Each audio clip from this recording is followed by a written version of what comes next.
dynamism in their economies. So what does Africa do? In our context, I believe we have to look at other tools.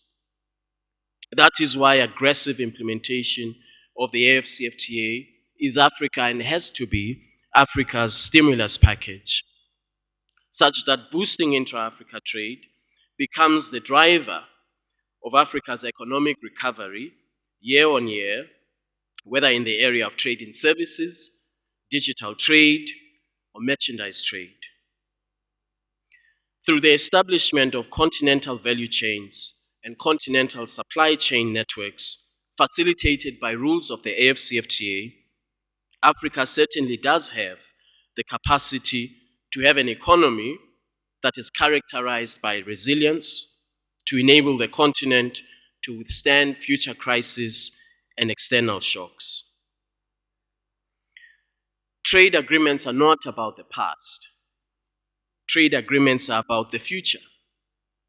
That is why we have to focus on young Africans to ensure that they competitively engage in cross-border trade in goods and services within the framework of the AFCFTA, and we have to provide them with the tools that they require to access new markets across the African continent.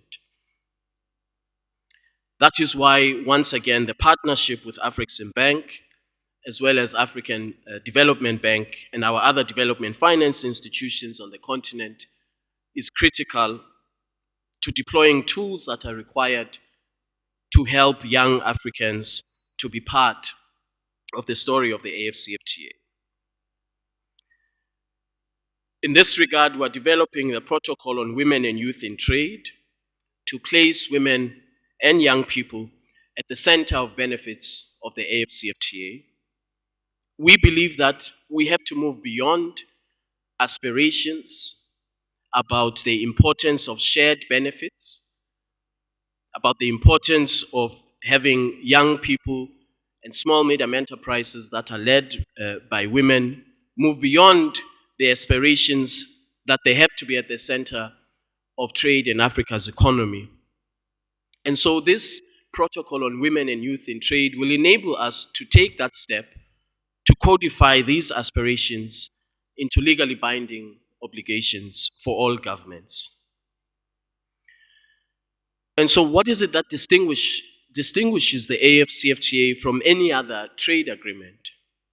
I believe there are a number of things. First, we took a conscious decision that the AFCFTA must be a developmental trade agreement. That it must not be a trade agreement that is about unabated mercantilism. That's why we focus on industrial development.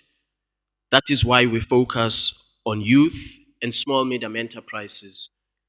Because we know that in the context of a trade agreement that is negotiated where there are differentials in levels of economic development, differentials in export capacity and export readiness, we have to do more to achieve the objective of inclusivity. So the AFCFTA is by design an asymmetrical trade agreement with a focus on development. The second reason why the AFCFTA is distinguishable is because we have introduced the tools. Again, as you would have heard this morning from President Orama, we have introduced tools that are required to give commercial effect to this trade agreement. The Pan-African Payments and Settlement System, which is very important to overcome this challenge of over-reliance on a third currency for trade in Africa, the Africa Trade Gateway, the AFCFTA Adjustment Fund, and of course, the importance of trade finance, as I've just mentioned, in the context of, in relation to small medium enterprises and young entrepreneurs. So the question, what Professor Orama raised yesterday, the article by The Economist, it will not surprise you to hear me say that it misses the point. The point is not about immediately ensuring that goods are flowing between our borders. It is not just about boosting intra-Africa trade. The point is about equitable distribution of benefits of trade. It is about ensuring that all countries that are negotiating and state parties to the AFCFTA, that they see the benefits. So to characterize a negotiation that goes to the heart of a country's economic development, path, to characterize it as political wrangling, in my view, fundamentally misses this point of the importance of equitable distributions of trade. In the area of rules of origin for the auto sector, for example, textiles and clothing, where disagreements still remain, it is very important that the big countries in Africa, who are already on a path of industrialization, must make the space for those countries who want to enter, whether it is a pharmaceutical value chain or the automotive sector. So rules of origin and the so-called political wrangling is really not about politics. It is about economic development on the basis of equity, shared benefits, and of course, shared benefits not only across countries, but in country. So it is very important that we understand that there is no delaying of implementation because of politics. We have to make sure that the agreement that we implement has shared and equitable benefits for all countries, big and small, industrialized and less industrialized, export capacity and less export capacity. We have to make sure that we avoid the mistakes that were made in other parts of the world, where we negotiated multilateral trade agreements that were symmetrical, when in fact we were doing so in the face of glaring inequalities, development levels amongst countries, and expect the same results and expect that the big and the small countries will undertake the same obligations. That is why, in my view, multilateral trade has not progressed in the last 25 years. It is precisely because of this question, or the lack of capacity to answer this question of equitable distribution. So where do we stand in the implementation of the AFCFTA? We now have 43 countries that have ratified the agreement, Morocco being the most recent to deposit the instrument of ratification. We have established a legal framework for commercially meaningful trade to happen. The phase one protocols have been concluded. We are in the process of rolling out, operationalizing the dispute settlement protocol, which is important for enhancing investor confidence, not just foreign investor confidence, but more importantly, investor confidence of Africans who are investing in Africa. We have, for the first time, established a dispute settlement mechanism that will ensure resolution of disputes in a manner that is fair, impartial, and of course, competent. We have agreed on 88.7% rules of origin. If you think about it, before the entry into force of the AFCFTA, we trade in Africa over 4,500 products. We trade over 4,500 products using different rules of origin. If you are in West Africa, these are the rules of origins that apply. In East Africa, different. Southern Africa, different. And so when you talk to an investor, they will tell you that the lack of harmonization of local content rules or the lack of harmonization of rules of origin is a constraint to investing on the African continent. And so for the first time, we have agreed on 88.7% rules of origin, which means that you as an investor, an exporter, a trader, will know with certainty and predictability what rules apply when you export from Egypt to Malawi. This is a remarkable step given the fact that we were treating one another, exporters, traders in Africa, giving ourselves the same treatment as we do to third countries. And so we are now in the process of implementing this 88.7% rules of origin on the basis of the trading documents that have been adopted by the Council of Ministers to enable the trade to happen.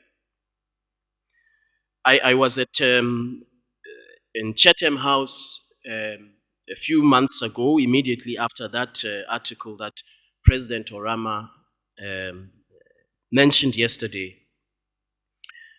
And they said, we don't think that Africans will do it. So a question from a journalist, we don't think that you will do it. Because we have not seen the trade flows. We want to see the trade flows. So my response was, when we started negotiating, and I happened to have been in the very first meeting of the negotiations in 2011 in Accra, when we started negotiating and concluded, you said they will never conclude.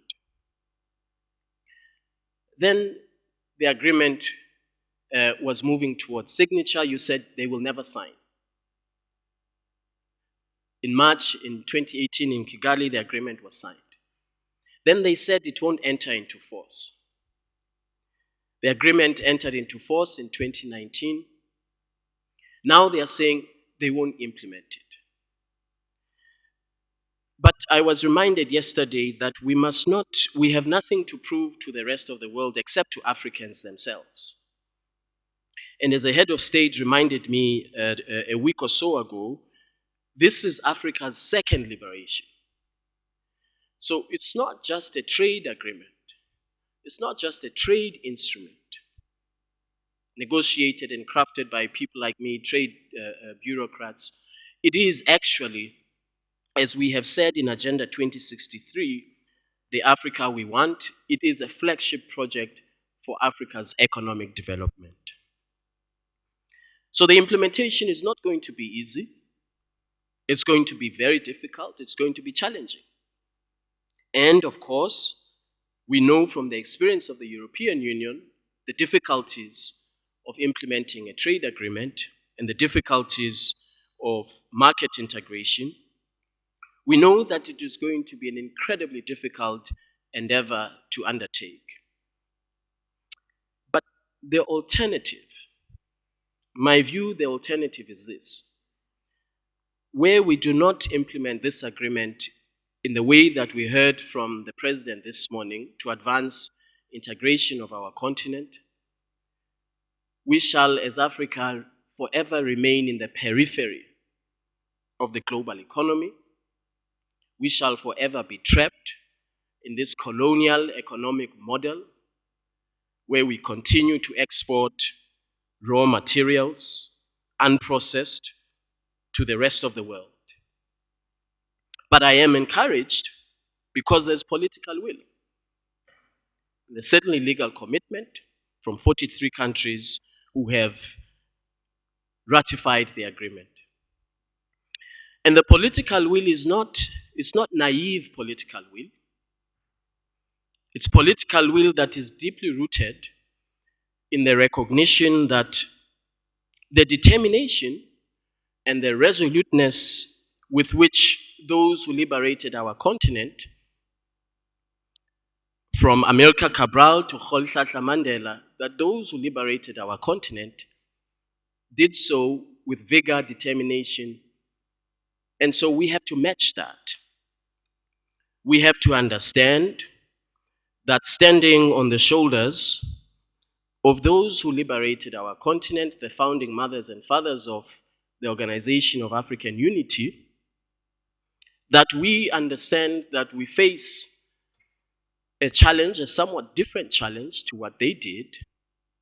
And the challenge of our time is obviously not to defeat colonialism, but the challenge of our time is economic integration of our continent, industrial development of our continent, and of course, positioning our continent for decades to come for competitiveness, global competitiveness. So those who say to me, whether it is in London or in Washington, those who say to me the Africans will not be able to do it, I don't think that they understood what President Thomas Isidore Sankara said when he said of us as Africans, we must dare to invent the future now. So the AFCFTA is not a trade agreement. It is about Africa's competitiveness in the rest of the world for decades to come. So we are indeed engaged in what President Sankara said is daring to invent the future now. Let me leave you with these positive projections, which I'm sure you are aware of. So the World Bank did a study and said where the AFCFTA is implemented, the African continent has the potential to lift 100 million people out of poverty, extreme poverty, moderate poverty, contributing over $450 billion to Africa's GDP by the year 2035, boosting intra-Africa trade by 81%, and more importantly, closing the gender salary gap, because the most immediate beneficiaries where we implement this agreement are small medium enterprises that are led by women and young entrepreneurs. This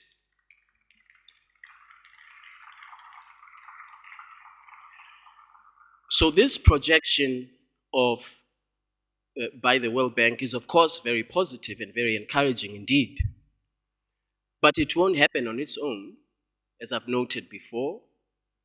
We will have to make sure that it becomes a reality, not just for ourselves, but that it becomes a reality for those who said the second phase of the struggle in Africa, after we defeat colonialism, the second phase must be the economic integration of our continent, as well as job creation, industrialization, creating opportunities for young Africans so that young Africans are not buried deep in the oceans of the Mediterranean as they seek a better life in other parts of the world. So it will not surprise you to hear me say that I believe that we are on track with the implementation of the AFCFTA. You heard this morning one of the leading heads of states of our continent expressing his vision for our continent, which is a shared vision by many, many leaders and many, many heads of states and government that I have opportunity to talk to. The partnership with Afreximbank is critical. Part of the reason why trade agreements fail is because there are no tools to support implementation.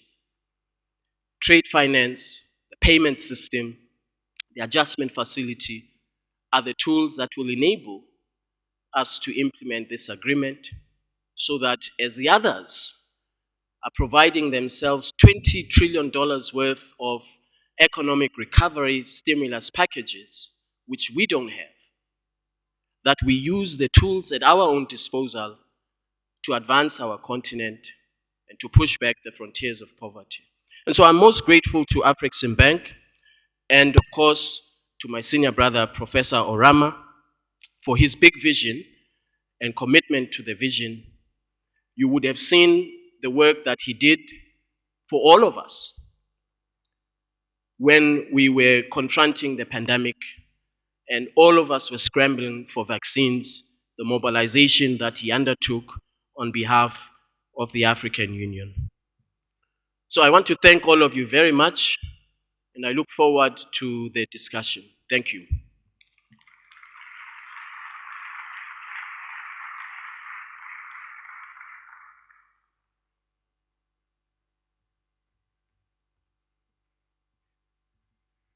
Wonderful. You can see how much work has been done by the Secretary General, and he's not alone. He has his people at the Secretariat who are working tirelessly. Just the rules of origin to reach that level in such a short space of time. We were amazed at how quickly African nations came together to create and ratify the AFCFTA. It was a record, a global record. And now the pace at which we're getting consensus is also breaking records as well. Please, another warm round of applause for the Secretary General of the AFCFTA Secretariat there for getting us started. Thank you. And we should all really think and ask ourselves the question, what are we doing to support him? What are we doing to support the AFCFTA Secretariat? I think that's very important because you can't do it alone. You need all of us in this room to also be behind you. Now, you've softened the ground for us now, so we're going to drill down on a lot of what you've said. The subject matter was making the AFCFTA work for the Africa we want. We're going to have a panel now. By now, anybody that was with us yesterday knows the format that we have a speaker and then we have a panel. So we're going to spare you. We're not going to call you up for the panel, but we do have some excellent panelists. We also have an excellent moderator. Not me, it's going to be someone else. He is one of Kenya's foremost media personalities and also a broadcaster. His name is Charles Odiambo. Charles, please, let's get started with your panel.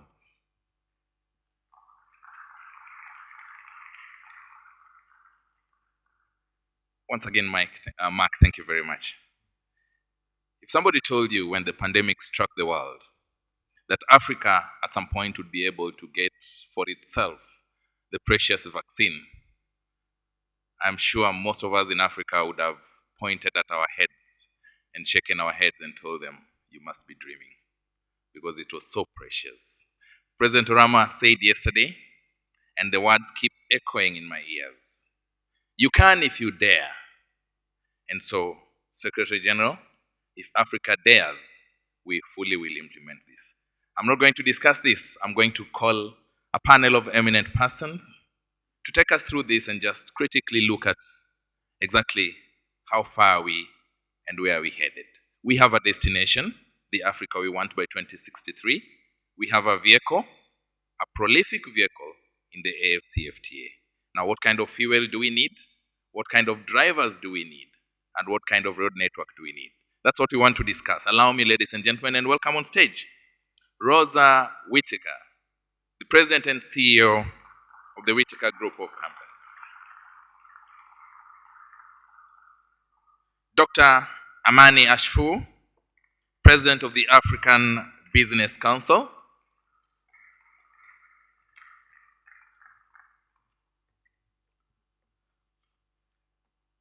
Mr. Mike Ogbalu, CEO Pan-African Payments and Settlement Systems.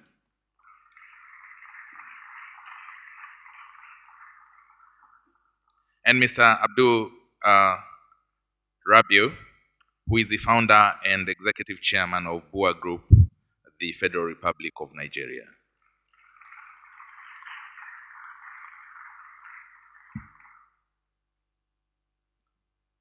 Welcome, sir.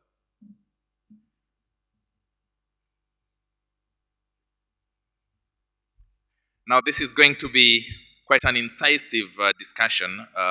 The Secretary General, Mr. Omkele Mene, His Excellency Omkele Mene has basically laid the foundation. I will start with you, Madam Rosa.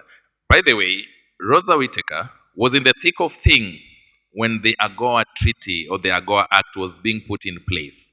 Rosa, what did America see in Africa 20 years ago that led to AGOA? Thank you very much.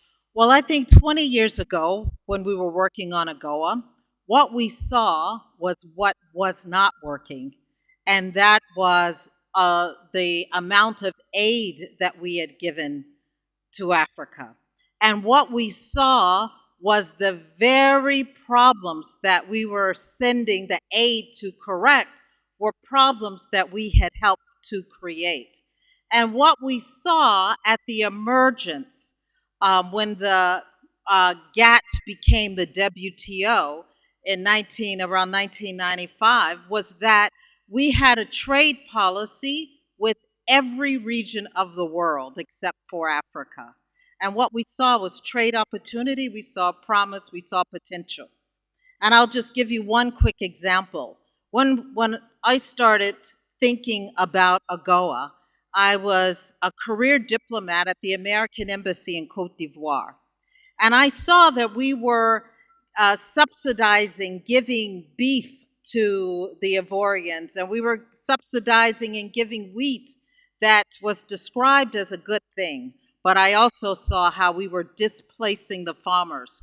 And I saw how you could export raw cocoa beans from Cote d'Ivoire to America at 0 tariffs. But once you place value, once you added value in Cote d'Ivoire or any African countries, there would be a tariff escalation. And so that was part of the dynamic that gave birth to AGOA, because AGOA not only got rid of tariffs on essentially all products made in Africa, it also got rid of the tariff peaks and the tariff escalations. Thank you. Now, the IMF suggests that probably the removal of non-tariff barriers could be a boost up to 4 times for trade than tariff reduction. How do you think IFTA can do this? Well, I think that that is exactly correct. And I know the Secretary General said, trade agreements about the future, not about the past. But we have a lot to learn from the past. And what we learned is that dealing with the non-tariff barriers by value brought more income than the actual tariff removal. So it's important to do both. So I absolutely agree, and I want to applaud Dr. Rama and what Afreximbank is doing with the trade facilitation support, with the PAP system, with dealing with those non-tariff barriers.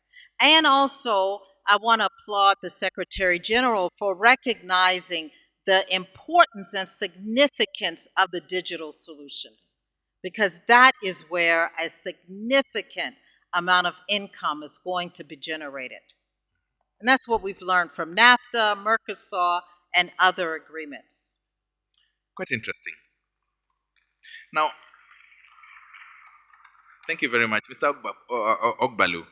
From a private sector's perspective, we have had so much, and we'll be hearing so much from our guests. But in I think January this year, we had a very important function, the launch of the PAPS, the Pan-African Payment and Settlement System. How far has this gone towards helping AFCFTA in the journey towards the Africa we want? Thank you very much, and I'll segue from where Rosa stopped, where she talked about non-tariff barriers. So non-tariff barriers range across all other things except duties and taxes that affect imports and exports. Payments and the frictions around payments is one of those non-tariff barriers to trade. Today, when you initiate a payment on the African continent, 80% of payments on the continent have to travel halfway around the world before coming back to the continent. Now, we do not ship goods that way. We do not make calls that way. Why should money travel in that same direction? So what we've done with PAPS is to create a payment infrastructure that is able to look at all the friction areas, friction around cost, around access, around speed, around transparency, and design an infrastructure that will be able to deal with each of those friction areas. And therefore, because we know that in our daily lives, really, we create all manners of content, We create goods and services, we consume some of them, and we trade the rest to other people. So our whole lives is about exchange of value. So we trade value one to another, and the tool for that trade of value is payments. So the more we make payments efficient, the more we are able to actually remove a barrier that will accelerate trade. And that's why we have been on this journey, Afreximbank, the AUC, and the After Secretariat, to creating this infrastructure. And we believe that it will open up the continent and even accelerate opportunities and accelerate trade.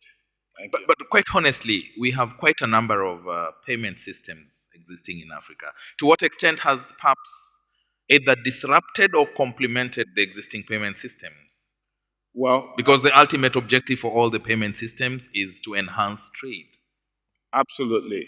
So when you look at the concept of a market has participants, it has rules, it has an acceptable means of payment, logistics, and commodities that are traded. Now, one of the issues that we've had is that we've not had a consistent, acceptable means of payment across the 55 countries and territories. Now, what we are trying to do is not to cannibalize existing payment infrastructure. What we are trying to do is to bring about interoperability. So we have more or less started preaching the message and trying to get our partners to understand that what we need for this after to succeed, which captures all of our ambitions as a continent, is to actually be able to have an interoperable system that will guarantee that a payment starting in Cape Town to Cairo or from Dar es Salaam to Lagos is able to complete in no more than 120 seconds, okay, as against the 5 to 7 days that you have today. So we would like to cooperate and collaborate rather than trying to replace existing systems. Thank you. This is on a light note. I am sure you're disrupting somebody's payment system outside Africa. What is that one question that keeps coming every time you introduce yourself as the CEO, perhaps outside Africa? You know what I'm talking about. Again, we try not to focus on those questions. We want to focus on the impact that we want to create on the continent. But one of those questions are, how does this affect the order of things globally? But our focus is really how do we bring together the infrastructure on the continent to solve Africa's challenges. We are going into the fourth industrial revolution. We have young people, very creative and very innovative. We would like an innovative individual in a small country like Seychelles to begin to see Africa, 1.3 billion people, as his market, rather than seeing just 1 million people in Seychelles as his market. So our focus is really the impact we want to create on the continent, okay, and how we want to impact trade on the continent. You actually picked it out of my mind. What I intended to say, and I couldn't say because you are in my panel, is let us focus on what we can do as Africans, not what people are saying. So I think that is just right. And I'll move to you, Dr. Amani Asfour. As the private sector, what is exactly your role? What is the private sector's role as the African Business Council in this journey? Thank you. I'm Abdul Samad. I think you got my name wrong. Oh, sorry. I'll get to you. Oh, okay. Okay, sorry. Thank you very much. Let me first congratulate Afrexim under the leadership of my brother, President Orama, for this very important conference, and also Central Bank and my brothers, sisters across the continent from the private sector. Africa Business Council is established in line with the Heads of State Decision Summit to organize the private sector of Africa, to boost our intra-Africa trade, to increase our intra-Africa trade, operationalize the ACFTA, and strengthen our Africa private sector. So our vision actually is a competitive, borderless, innovative Africa for trade, investment, and industrialization. and the inclusive membership of the Africa Business Council, making the real voice of the private sector, includes the REX Business Councils, so COMESA Business Council, SADC Business Council, or on our board, the Chambers of Commerce, the private sector federations, Union of Industries, manufacturer associations, large corporates, SMEs, women entrepreneurs, youth entrepreneurs. So it makes it actually the private sector voice of the continent. And through our technical committees, we have 20 technical committees under the Africa Business Council, which is for trade, for investment, energy, infrastructure, creative industries, mineral development resources, name it, SMEs, women, youth, agriculture, mineral development resources, tourism and hospitality industries, creative industries. So those technical committees are driven by private sector entities that is leading in this expert. And we have a financial committee for financial services and financial inclusion, which really talks about what my brother talked about, how we bring the regulatory frameworks, the central banks, even the telecommunication companies, to see how a trader from Zimbabwe can trade with a trader from Egypt with their mobile and see how they do it. So the strategy of real empowerment of Africa Business Council, which speaks to the Africa we want is a prosperous, peaceful, integrated Africa, driven by the citizens of Africa to play its role in the global arena. We are the citizens of Africa. Nobody will do it for us. If we don't do it as private sector, in coordination with our governments, our financial institution, nobody will do it for us. So the Triad of Empowerment are based on 3 pillars. Private sector strengthening, including SMEs, women, and youth, and this will be through awareness, capacity building, training, sensitization. Second pillar is policy advocacy. What do we need from the governments actually to do for our private sector? We are advocating to have at least 40% of all government procurement goes to African private sector. We cannot allow tenders to go to outsiders while we have on the continent companies that can do it. Construction, trade services, every single product which is on the African soil should not be imported from our other outside the continent. But to do this, so in order to do this, we have the third pillar, which is about product development. We need an innovative, a competitive, a value-added, a standardized quality African, made in Africa product. So in order to do this, we have all the technical expertise, the scientific expertise on the continent. We need to see how we use our scientific research centers and link it with industrialization. We have all the minerals resources across the continent, but guess what? All those minerals go out the continent, they are refined, if it is jewelry, they are cut and polished outside the continent and come back to the continent. The agricultural product goes there, agri-processing goes there, macadamia nuts goes to Vietnam to be roasted there, and then again to our African continent. The marble goes outside in China and cut into pieces and come back. Everything. We are still, as my brother Makilimini have said, importing pharmaceuticals. Here in Egypt, there is 450 pharmaceutical companies that are doing, 165, sorry, and we have 460 medical consumable supplies, while we are still importing from China. But there is no business linkages among us. We really don't know about ourselves. So this is real time. So as private sector, we come together and see how we manage our own resources, how we build the capacity of our business development centers, business incubators, how the financial institutions can really build and finance our trade and industry. And I really say that they are the 10 Ins: indigenous capacity building, information and communication, innovation and scientific research and technology, industrialization, infrastructure and energy, integration, intellectual property rights, protection, international markets, because if we could be the best seller of all our products to the world, but we have to come together. So this is real, the private sector role is how to integrate, how to industrialize, how to add value to our raw materials, and to how to make sure the Africa we want is not about Some African leaders say, we want Africa free from hunger, free from disease, free from literacy, from poverty. But we as private sector say, no, we challenge this. We don't want Africa to be free from hunger, but well-nourished.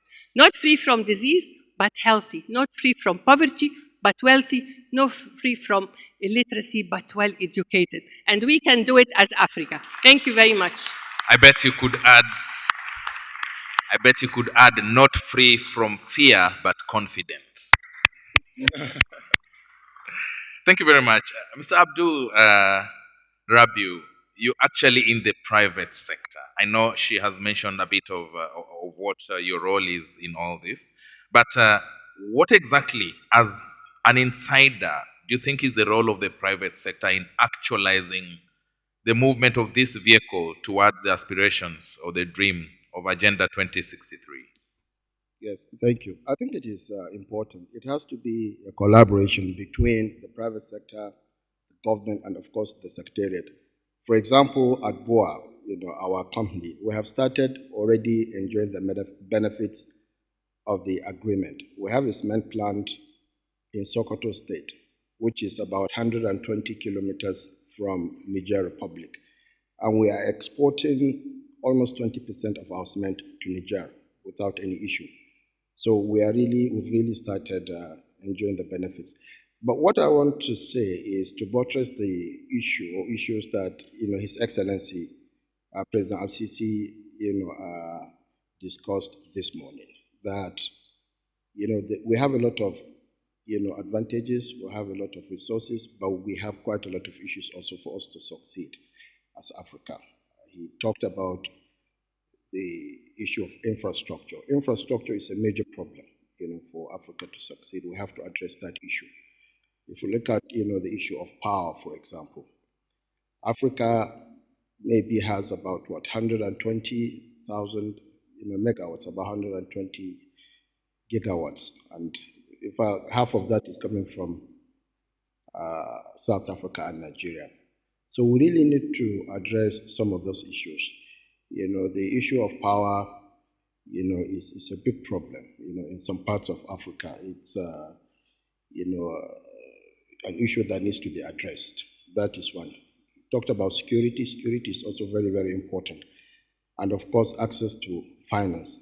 And we can see what Egypt has done in the last 6-7 years. They've been able to, with the support of Afreximbank and Al-Sawidi, which is a local company, been able to put up almost 30,000 megawatts. So that is possible to replicate in other parts of Africa. So unless we actually address the issue of infrastructure, there is no way we can succeed with some of the projects that we are looking at.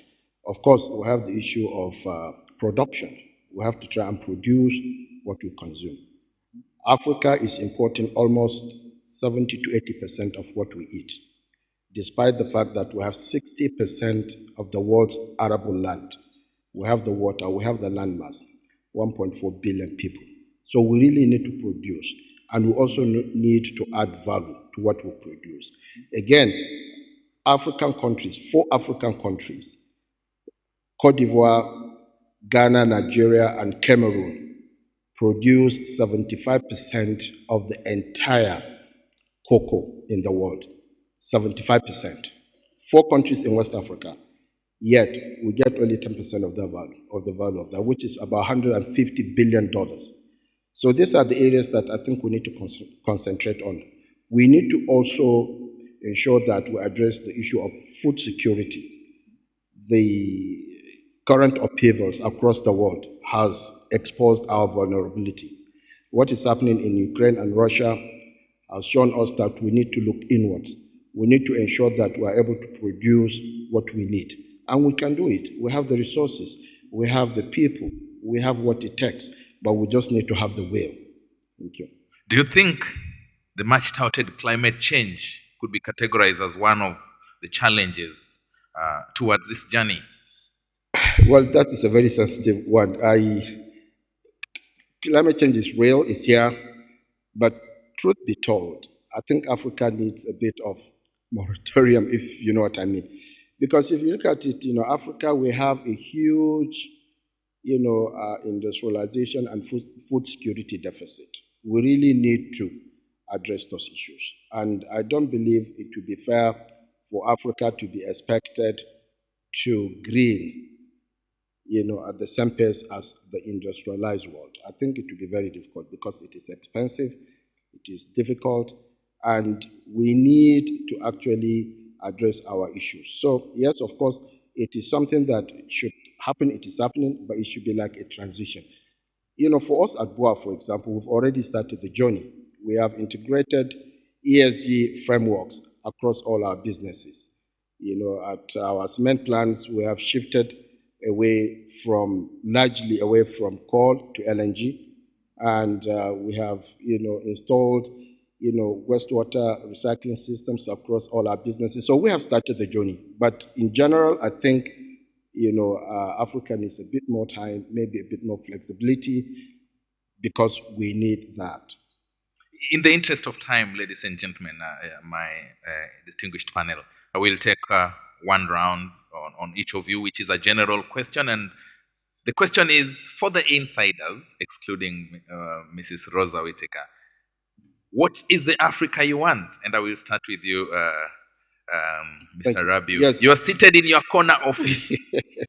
The tea you're taking has a mark of made in Africa. Right. The suit you're wearing is made in Africa. The furniture is made in Africa. Yes. The carpet is made in Africa. What are you going to do to make sure we attain this highest mark of quality?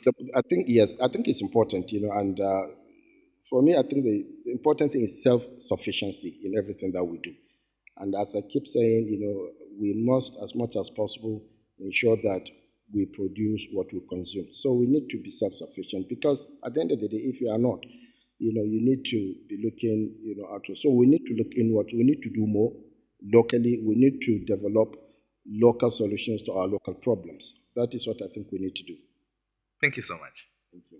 Mr. Ogbalu, what is the Africa you want? Well, I would say a prosperous Africa driven by trade between African states who are actually able to trade value-added products amongst themselves, create employment, and all this can be underpinned. Permit me, I'm trying to tie it back to what I do. And this will be underpinned by an efficient payment infrastructure. After all, life is about trading values one to another, and a trading continent is a prosperous continent. Thank you. Thank you very much. Dr. Amani, I know you said earlier that you want to see an Africa that is not free from disease, but a healthy Africa. What else do you want from the Africa you want? I want to go by train from Cairo to Cape, from Lagos to Mombasa. I want, when I eat in any restaurant, it's a food that is made in Africa. When I wear the jewelry, and this is from Madagascar, it's not cut and polished in Antwerp or in Netherlands, but here in Africa. I need pharmaceutical and vaccines that is manufactured here. I need, when I go to the rural women on the grassroots, I want personally to have a questionnaire for the cross-border women traders between Zambia and Zimbabwe, Egypt and Sudan, Ethiopia and Djibouti. I asked the women, do you know anything about, at that time I was chair for COMESA Business Council, you know anything about simplified trade regime? Nothing. Do you know anything about the COMESA? Nothing. So what I need is really, when I ask every single person on the continent, what is ACFTA, they will know that this is the CSFTA is really for prosperity of Africa. I want to ask every young entrepreneur who is there about the ecosystem. Have you any difficulty for starting your business? And I really need the African leaders to realize the real partnership of private sector to implement the Africa we want. The Africa we want, as we say, it's a prosperous Africa. When the founding fathers started the Organization of African Unity in 1963, it was about political liberation. 2063 Development Agenda is about our economic liberation. And we have a slogan at the African Alliance for Women Empowerment, which is our heading, is about financial independence, give you the power of choice and voice. So it's time for Africa to be financially independent and have our choice and voice. This is the Africa we want. Wow.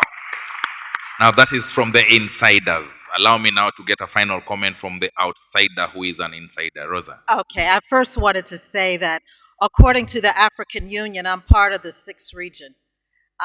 So the Africa that I would like to see is really a united Africa. And that when I say a united Africa, I'm talking about the Africans who were born on the continent and those of us whose Africa was born in. And in the United States, when I look at the African American community, we have $1.6 trillion in consumer spending and income. When I look at the resources and the strength, the economic, cultural, and other kinds of strength of the Africans on the continent, what a powerful force that would be if we were to really unite, focused on not the things that divide us, but the many more things that unite us. And I do believe that is doable. I was watching a video clip where the famous Professor Jeffrey Sachs was making a comment. And he categorically stated that the G20 needs an extra seat so that we have G21. And the 21st seat should be reserved for Africa because we are looking at a 1.4 billion strong population with minds that want to be independent. In the words of Professor Orama, president of Afreximbank, I will say it again. If you dare to dream, you can achieve it. But where I come from, we say if you dream and don't wake up to act, it will remain just a dream. Ladies and gentlemen, let us wake up, dust and fold our sleeves, and get to work. Thank you very much to my very able panel, and thank you to my distinguished plenary for giving us time. I am sorry that is all we could have time for this evening in the interest of time. Mark, take it away. Another round of applause for an excellent panel and an excellent moderator. Thank you very much there, Charles. Now, last night someone sent me a post, I guess a tweet that was tweeted by Paul Kagame. I don't know if you've seen this tweet. Very interesting. Paul Kagame on his official Twitter page. It's really got me thinking after what we talked about yesterday, and this is a direct quote from Paul Kagame. It says, "It is unacceptable that Ukraine, a country of 44 million people, will feed Africa, a continent of 1.4 billion people. I promise all Rwandans that Rwanda will attain food self-sufficiency before 2025. I've authorized $1 billion worth of farming materials and all logistics involved in boosting up our farming industry." Remarkable, really, because you're already seeing the wheels turning in this changing world, which was so well articulated yesterday, and we're continuing with that theme now. One of the things that's been massively disrupted is the global financing environment, and we've heard a lot about that yesterday. We're going to have a panel on that shortly. And the question is, how do you financing the implementation of the AFCFTA? How do you do that in a disrupted global financing environment? Before we bring this on, let's go back. Afreximbank, the impact of Afreximbank is unparalleled in the area of intra-Africa trade financing. But it started somewhere.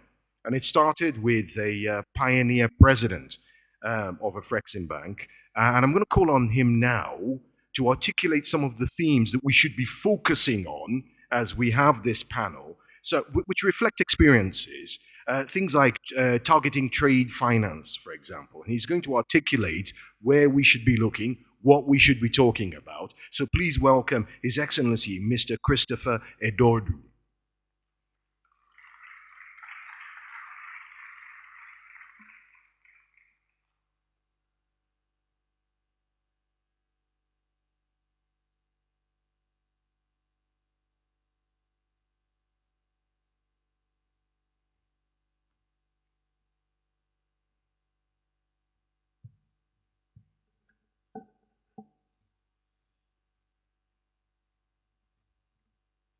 Thank you very much.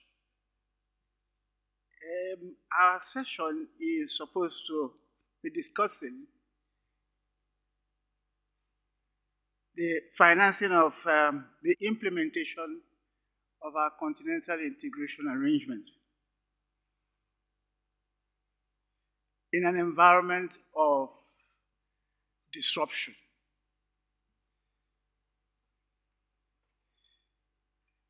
Professor Rama yesterday, or is it day before yesterday, provided some kind of answer to what I will be suggesting our forthcoming panel should be looking at.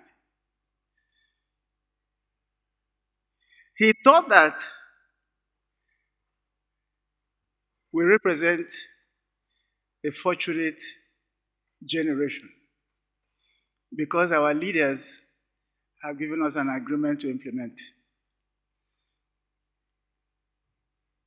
In a situation worse than that, we will have no agreement altogether.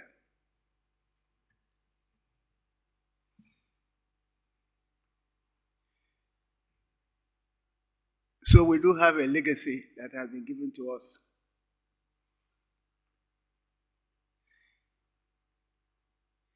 One thing occurred to me as I pondered Professor Rama's poser. Is every legacy something you can desire to implement? Are there legacies that are problems in themselves? Especially in an environment of disruption.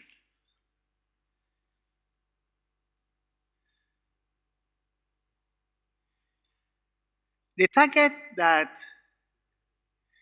the designers of the agreement have set is immense. And we have had all kinds of targets, both in Afreximbank strategic plans, in encouragements provided by other African leaders in other various fora. For example, the figure of 52% growth in African trade had been suggested. President Obasanjo, in an Afreximbank forum, suggested that the continent should aim to finance 50% of its trade finance requirements. What has happened over the years, even in good times, is that our achievement has hovered around somewhere between 15 and 18% financed by our entities. With the expected growth in trade and therefore expected growth in trade finance requirements. One theme I would suggest experts examine is whether we are going to be able to break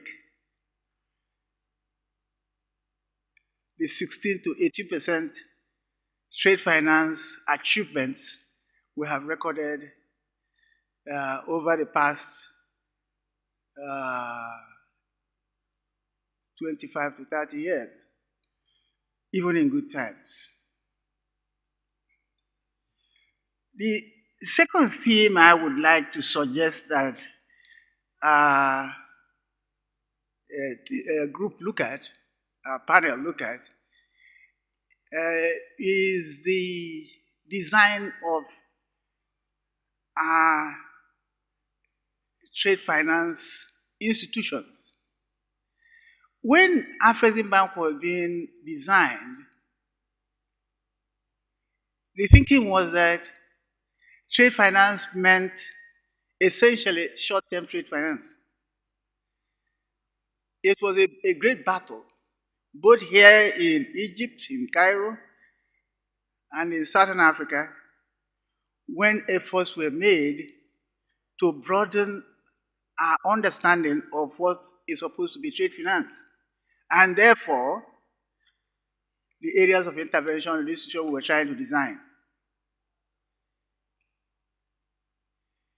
You will notice that much of what Afreximbank has achieved in the last few years has been in the areas that were supposed to be marginal to the mandate of the organization. For example, when the issue of payments was discussed, at the time Afreximbank was being designed, it looked like something marginal to what was required as a mandate of the organization. But what has happened is that some of the most momentous achievements of Afreximbank have concerned the areas that were not thought to be important at the time it was being created. The UN ECA suggests that much of African trade is carried by road, especially internal trade.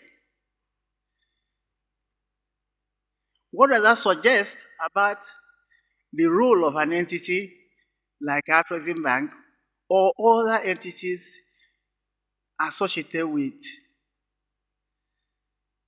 trade finance in our continent? Should they be involved in trying to do trade facilitating infrastructure? I think they should. Much of the obstacle that trade and trade finance confronts today concerns limitations in infrastructure that drive trade. Does that mean we should look at our organizational design again? I have tried to encourage Afreximbank to consider such a redesign. Professor Rama, who is usually an extremely optimistic person, have a reluctance to lead the process. If, as many have suggested, we require to industrialize our exports, then you require certain inputs that should enter into export production. For example, power, aspects of logistics. Afreximbank has had to undertake a strained interpretation of its mandate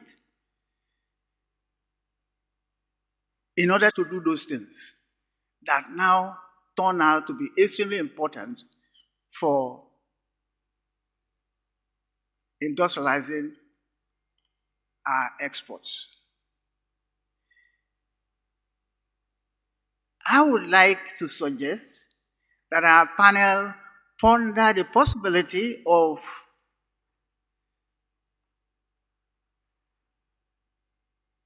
a cooperative, collaborative redesign of our trade finance infrastructure. At the time this design was being done,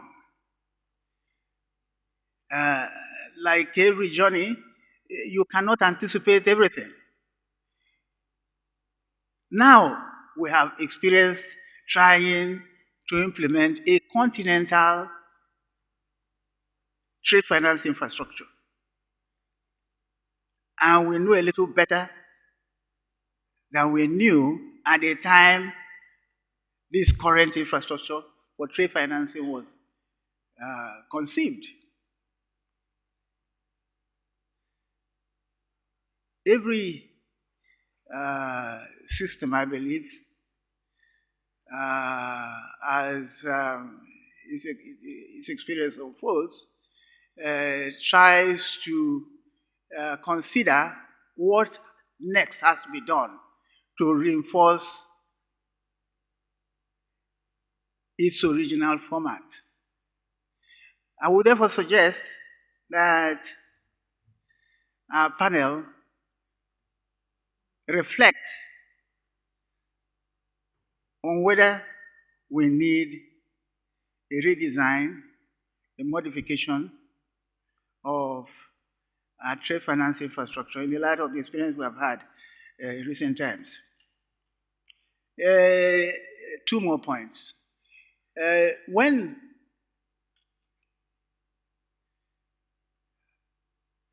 we started operating our current African trade finance infrastructure, we defined our world as essentially representing what is generally regarded as the West, because most of the mobilizing resources we have come from Western banks.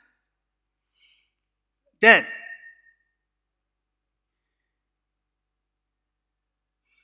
my friend John Luekra, our second president, took us to China. I think that was 2012.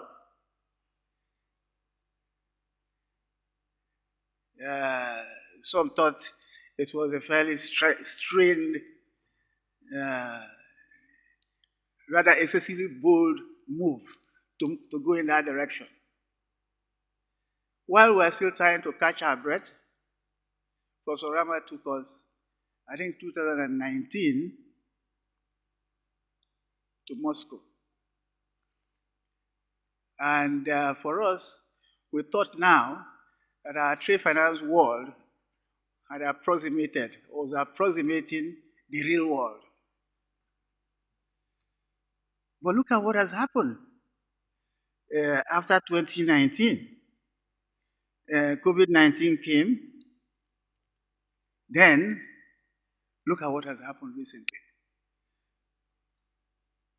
How would anybody operating this state of affairs manage the institutions to be encountered? I think it was Dr. Yeria, the governor of the Central Bank of Zambia, who was talking about how he felt a sense of ambivalence sitting between Russian and Chinese banks and Western banks, and wondering what to say in between them. As I read, even mere money transfers, we say mere, but sometimes it can be so fundamental, because you need to be paid if you finance trade. And you also need to pay for goods where you buy them. Nobody takes a second look at SWIFT when operating trade finance. Invariably, something like intermediate staff handle such kinds of operations because they are not deep policy questions. But now, it has become an issue. If you are torn between, as the governor of the Central Bank of Zambia was,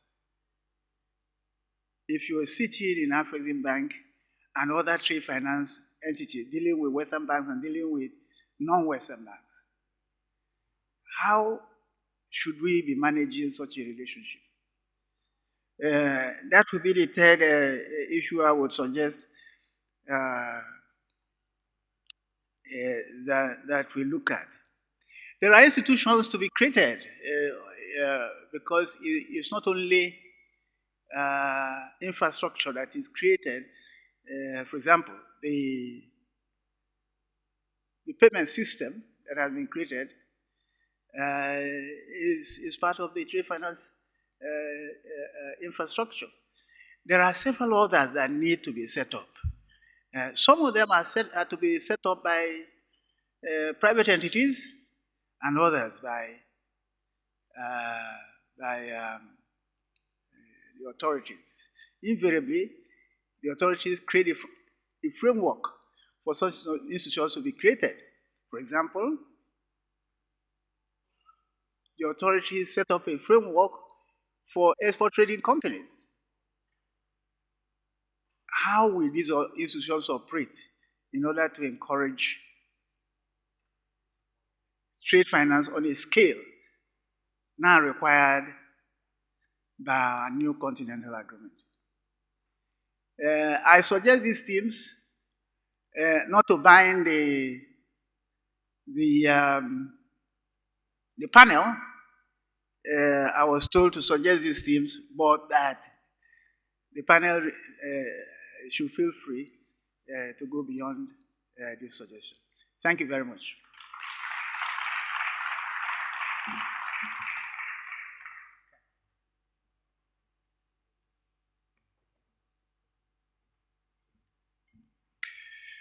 Thank you very much for the pioneer president of the African Export-Import Bank for setting the scene there, His Excellency Mr. Christopher Dordu. Give him one more round of applause, please.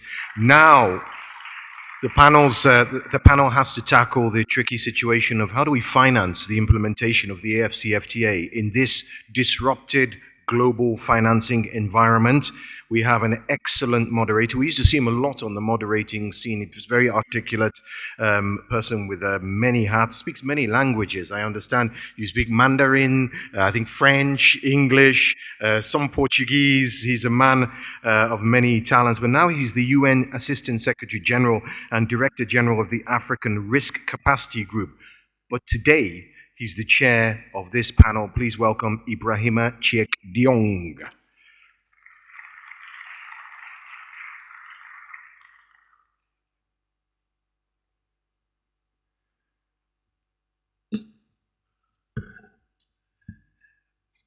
Whenever you have to moderate a panel, I will highly recommend you ask Mark to introduce you, because he always says nice things about me. Whenever he asks me to do this role, I am delighted to be here.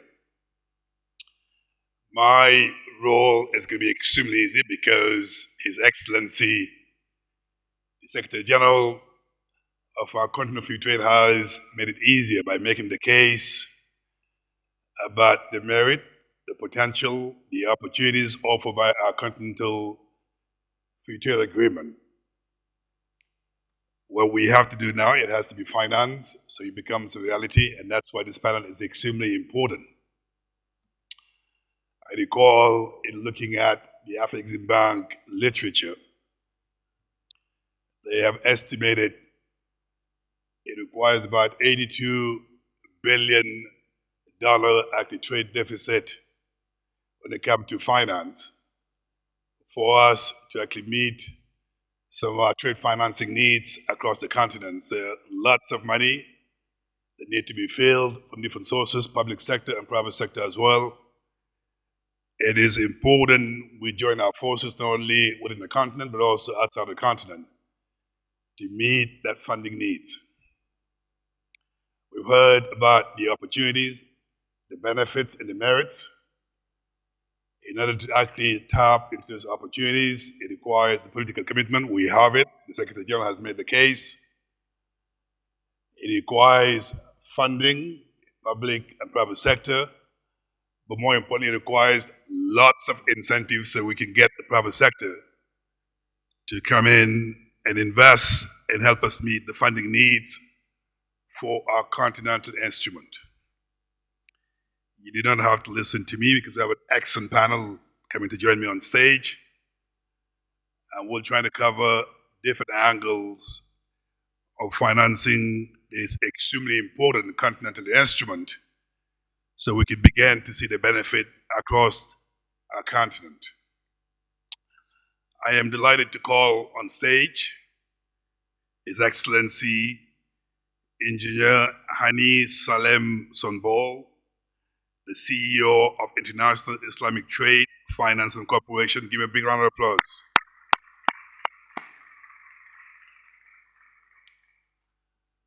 If he managed to get the technology right, we may also have online His Excellency Adma Sutadese, the President and Group MD of the Trade and Development Bank, who may be calling from Kenya at some point to join us and bring his contribution from the perspective of his bank. I'd also like to call upon Mr. Dante Capioni, Managing Director and CEO of Afreximbank from the Arab Republic of Egypt. Mr. Dante Capioni, if you can join us, give him a round of applause as well. We do have Mr. Tamer Mosalam, which is CEO and board member of the MISR Investment and Export Development Company from Egypt as well, to join us on the stage. Give him a round of applause. And last but not least, Mr. Farouk Gumel, who is the Group Executive Director of TGI Group and Chairman of Union Bank. Mr. Farouk, if you can join us on stage as well.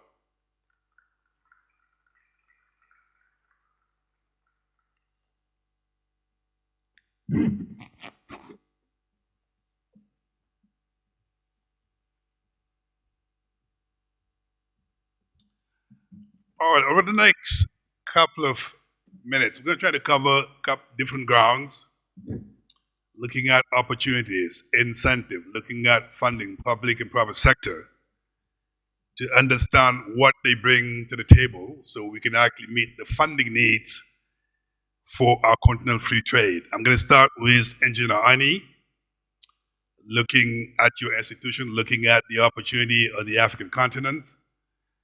I wonder from what you heard so far, if you could just walk us through, where do you see not only the challenges, the opportunity, but what does your bank bring to the table in helping us meet the financing need I talked about earlier? Over to you. Thank you. Thank you very much. I'm very grateful for really the Afreximbank for inviting me to be really with you among this August gathering today, and with also this very August panelist. In fact, as if we talk about the about the importance of this subject, it really came very timely, and I think now we see the ITFC, a part of the IDB group, actually is very specialized in an area. It's going to be also needed for the CFTA to be implemented and to get the potentials of the this very important trade agreement, which will definitely create the largest free trade area in the world, I guess. Talking about not only serving 1.3 billion, but also we understand the importance of this for the growth in Africa and the importance of trade in really supporting the African economies. This will definitely have an implication. This since the beginning of the idea, we were following very closely, and we were also convinced that our role as an institution to really pave the way for the African continent, of course, in close partnership with our partners like the Afreximbank, like Badia, is that we are needed actually to facilitate the way member countries can really benefit from this very important, I would say, agreement. We in the beginning, when we felt that the CFTA, and of course our findings from what we do researches on the importance of this agreement. We know that this will definitely, not only, as I said, change the face of Africa, but also it will be a game changer for Africa. And that's, if we talk about roughly figures, about talking about 30 billion out of poverty in Africa, and also talking about how really the African income can be increased to almost 450 billion by 2035. And this is very, very important to realize. We know that as a specialized in trade, we know that we also increasing the exports in Africa, which is one of the main objectives of actually having this free trade, is really to be able to trade with neighbors, with the rest of the African continent freely, is that the African export will increase to about 560 billion by that time. Of course, there are many areas that will be boosted through this very important, when we realized actually in ITFC that liberalization actually in Africa is very important, not only important for the growth, but also important to really have this enhancing the intra-African trade. The percentages, everybody agrees with me, the percentages are quite very unacceptable to see the Central African percentage of trade with all these great potentials, is available for Africa. Africa is the continent of potentials, a continent full of fortunes. And yet we see that it is really has so many challenges, cross-border challenges, we have tariffs challenges, we have, cost of doing trade is a challenge by itself in Africa. And that's why this agreement will definitely bring good, I would say, good results. The issue of having liberalization in Africa definitely will not come so easy. You need roads, you need to have the right infrastructure like what we have heard this morning from His Excellency, the President of Egypt, talking about the need to have infrastructure in Africa. Of course, we are seeing that the logistics are also very important. Now, as ITFC is also working with many African countries for what we call trade logistical platforms, very important to really have the services ready. Of course, the rest of what we need in development is needed energy, and we need, of course, the other digital infrastructure now as well. I think all what we see, if you agree with me, all what we see will need funding. And definitely funding is very, very important really to be provided for this very important agreement. So some say, I'm not saying, I cannot quote this, is that we need almost 1,000 billion, to continue to really gain the fruits of this very important agreement. And I think that will not only include institutions like ITFC or IDB, but it will have to really have this public-private, I would say, partnership to be able also to get involved. Private funds, financial institutions, everyone has to play its role really in doing what is really needed. So it requires a lot of financing. Shall I continue the... Well, let me actually push a little bit, because I think it's really important we'll get into. You're looking at an opportunity, if fully implemented, will get to 1 billion people over a market for the African continent. You're looking at it from your perspective as a bank. What are some of the incentives you would like to see so you can actually increase your investment and trade finance flows to Africa, so we can actually meet our funding gap? But this is about financing this very ambitious plan. We need to know where the funding is going to come from. Well, as I said, funding, this is very very clear, that it is either coming from public financing, private, public, multilateral development institutions like us. We also have the funds that already were actually very successful in attracting funds even before the COVID crisis and the geopolitical crisis that we are seeing. The implementation, what I wanted to say is the implementation of this agreement has to really get involved to understand that it is going to bear cost on the private and on the public. And the private side, you see that the private side is going to be having more of a structural cost that is really that is needed. And from the public side, of course, what I mean by structural cost is that cost of really doing also some skilling and some reskilling, some replacement of maybe capital, goods and so on. But from the public side, we know that many countries think, and that's why some countries fear the ratification, is that they are really going to lose part of their tariff revenues. And this is, of course, needs adjustment programs. These adjustment programs is actually what we do now with our partners to support the CFTA Secretariat, and we do it also with the Afreximbank and BADIA and other institutions. For that, I think it's the potentials are great for institutions like us, for others, to be part of this. We already started, actually. And we have, of course, very close partnership with the Secretariat, and His Excellency, the General Secretary of the agreement, is now we are building so many programs for many member countries, and mainly focusing on how to readjust and make countries ready, really, for the agreement. Today, we've had very important, projects with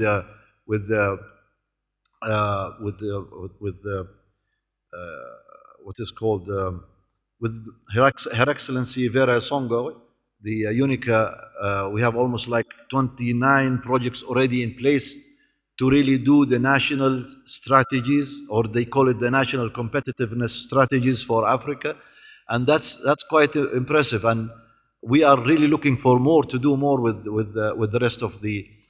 We are very close with the African Union, and also we are doing a lot of programs with them.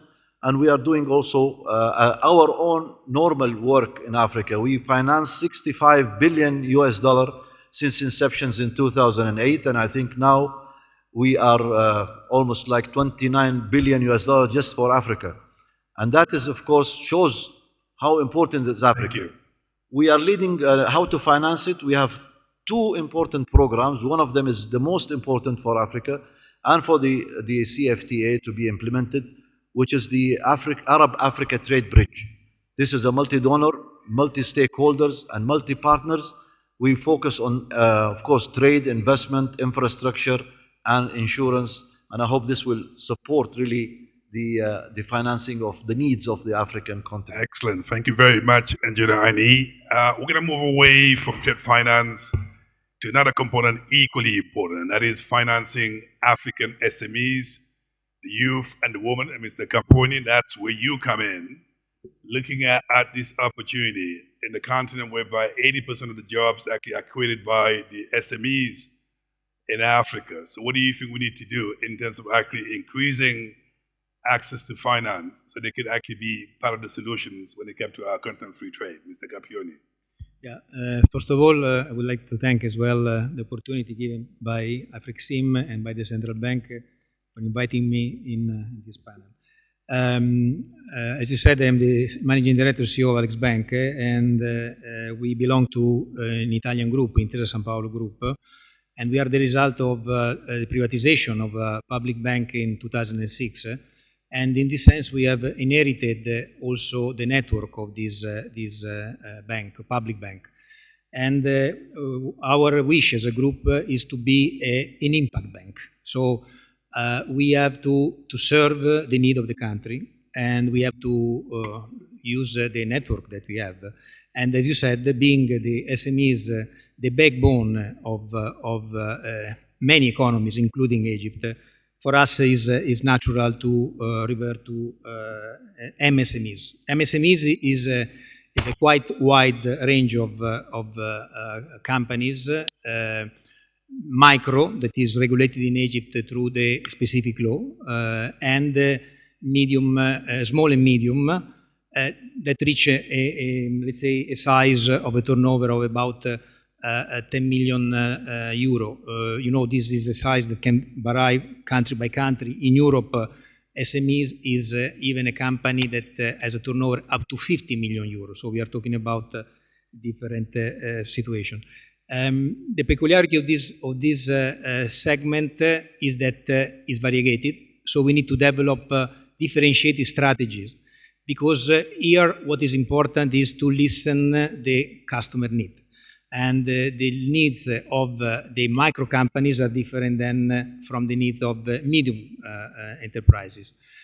In the microfinance, for example, what is very important is the protection. Customer protection is important to accompany our product with financial literacy courses. And there are products that can be withdrawn from us only after the borrower has gone through of course, not very complex, but at least to understand the logic of the financing.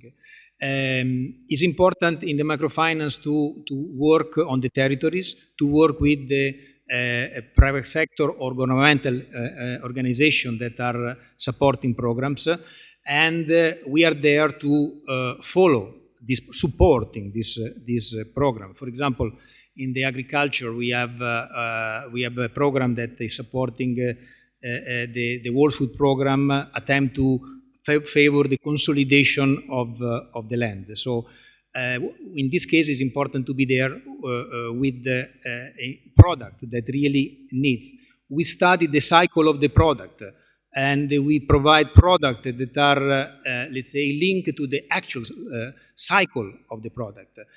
We don't do microfinance 12 months, 12 installment. We have even product with 6 months grace period up to 3 years, because we know the cycle of what we have to finance. So, first of all, this is what we do, and I think it's the proper way to follow and to support the microfinance. As per the medium and small enterprises, of course, we are going towards more structured companies. Also here, it's anyway important to serve with the proper product. Is important in this case also to support capacity building, and also here we have also financing that are supported by technical assistance provided by multilateral organizations that are very important to support the sector.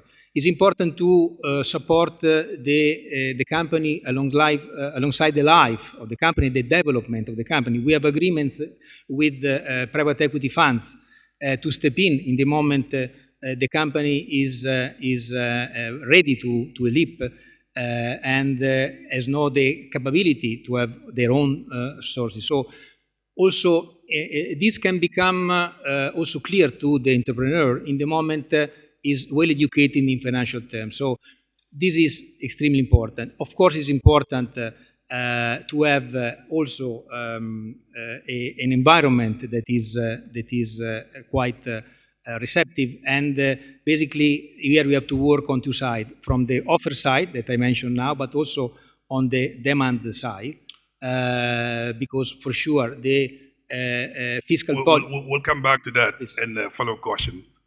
And I think you're putting an extra pressure for the next speakers to keep it a bit shorter so he can ask more questions and get some feedback from the audience. If I may come back to you on your question about the environment. Mr. Tomé, if you recall, the purpose of this conversation is that there's life before the pandemic and after the pandemic, or during the pandemic, and then the war. So my question to you, looking at the world that we live in today, completely disrupted, what do we need to do differently in terms of innovation so we can actually mobilize the funding that we need to actually support our content and free trade with the tremendous opportunity that's been talked about? What kind of innovation do you see in terms of investment flow and FDI to Africa so we can meet the funding needs? Thank you very much. I think let me take one step back, because we started the day that we talk about the interruption, what was the case before the COVID, what is the case after COVID, and then the war, the Russian, the Ukrainian conflict. I think that we have to live with unpredictable circumstances. That's something that has to be built in our DNA. Make sure that it's part of our thinking to come. Even raise the new generation on the fact that they have to make sure that they, to your point, innovate, make sure that they have alternative, and there is more sophistication when it comes to even not only thinking about finance, but also thinking about how you run your business, build your economy, and have that diversity coming in a good way. So if we take two steps back and we talk about trade financing, because I would turn that a little bit to financing at large and zoom a little bit on the infrastructure, because I believe that infrastructure, which has been mentioned several times, started yesterday and today, has a two lens. One lens is the infrastructure that you will put in place to encourage the investments and the inflows coming to your country.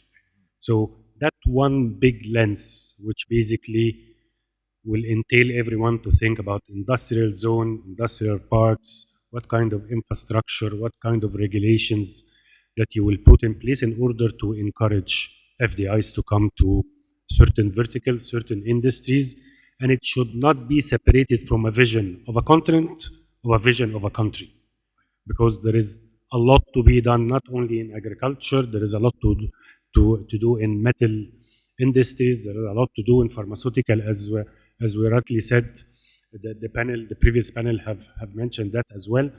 So that one big lens of investment. The second big lens of investment is the infrastructure that relate to the country itself. So the transportation, the public transportation, how you will invest in ports, how you will invest in supply chain end to end, and you make sure that that is there to stay, but also keep spending money until you improve it. And I think that Egypt, to His Excellency the President in the morning, Egypt have done a great start into that in the past 5 years, because you cannot go outside and promote for your country or promote for industries or investments without really having the bare minimum for those to come, put money, stay, but also make money, because investors are coming to make money, partially. So that will take us to the added value discussion as well, because investments has a lot to do with the added value, and I think there is a very good conversation today has been put into the added value industries. So I would call it the integrated industries, because that will take you all the way to the SMCs. So, for example, I think we have done a transformation on agriculture into expanding our agricultural lands in the past 7 years. We've added more than 2.5 to 3 million faddan in different areas, and that to deliver on the food security, deliver on the strategic crops. But guess what? We're still importing seeds from outside.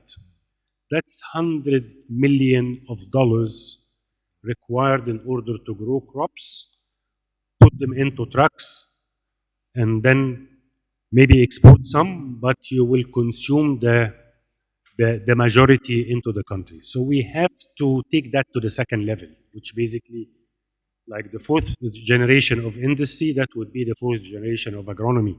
How can you establish R&D centers, not only in Egypt in that case, but an R&D center that will serve the entire continent. How to create partnership out of that. And the free trade agreements is a great environment to think about those visions as well. All right, Mr. Farrick, last but definitely not the least, and being the last person to speak, that you can reflect on what you heard so far.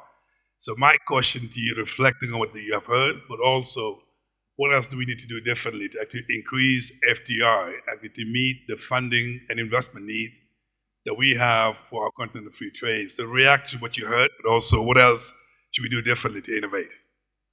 Thank you very much. Maybe I'll respond by putting my various... If you get your mic a bit closer to you so we can hear you. Can you hear me now? All right, go ahead. I think everybody has made some very interesting points about what are the issues in Africa and what needs to be done. But let me just take a step back and say we've started moving in the right direction with PAPS, which is the Pan-Africa Payment and Settlement System. It's currently in 8 countries. 8 central banks have signed up, and we have around maybe 45 banks on the platform, and this enables African currencies to trade with other African currencies. But then we have 41 central banks in Africa, and we have 736 banks in Africa, and 436 million bank accounts in Africa, apparently. And I say this because sometimes we have to take a step back from the numbers and look at the reality. There is trade in Africa. There is trade between African countries. It is just not formal. And if you look at our borders, the reality is today in a town called Ilara, which connects Nigeria and Benin Republic, the border literally goes through somebody's toilet. If you look at the map, there's a house, half of it is in Nigeria, the other half is in Benin Republic. If you go to these places with your formal documentation, it will take you 4 hours to cross the border. If you show up with a motorcycle with 6 bags of rice and a goat in front, nobody stops you. So we're already trading. The question now is, if we want to become big traders with each other and we want to formalize that trade, how do we make it work? I wear many caps. In our company, we import. We have an office in India. We have platforms in China, Vietnam. We also export from 4 or 5 African countries to Asia, to Europe. We have fishing trawlers that go into the Atlantic and we send shrimps to the Netherlands. But at the same time, we have an oil milling facility in Benin Republic that supplies Burkina Faso, Mali, and Niger. On the infrastructure side, I currently chair the board of the Nigerian Sovereign Wealth Fund, Sovereign Investment Authority. And I also understand some of the challenges that we as Africans face in developing infrastructure. It's very easy for us to say it's important to do infrastructure, but sometimes the cost of compensating people in the process of building that infrastructure is more expensive than the project itself, because you probably have some sort of traditional burial ground, you have some sort of land that belongs to communities that are sacred. Then, on the other side as well, we own a bank. I chair the board of the 6th largest bank in Nigeria. And when you look at the level of rejections due to people not being bankable, it's also an issue, because we say there are 1.1, 1.3 million Nigerians. Sorry, Africans, apologies. We always talk about Nigeria, but then it's your fault. You put me in the Nigerian corner. I think this chair is dedicated to Nigerians. So, but when we talk about the 1.3 million Africans that are here on the continent, how many of those Africans are bankable? How do we make these Africans bankable as well? Because for them to trade with each other, for them to build the infrastructure that will produce the African goods that will be traded, they need to be bankable. How many Africans have formal forms of KYC requirements that are needed to get it done? And so, 41 central banks, 54 countries, God knows how many tribes and religions. Then the informal sector, which is flourishing. How do we get and learn from that informal sector? How do we appreciate these border communities that are trading with each other day in, day out?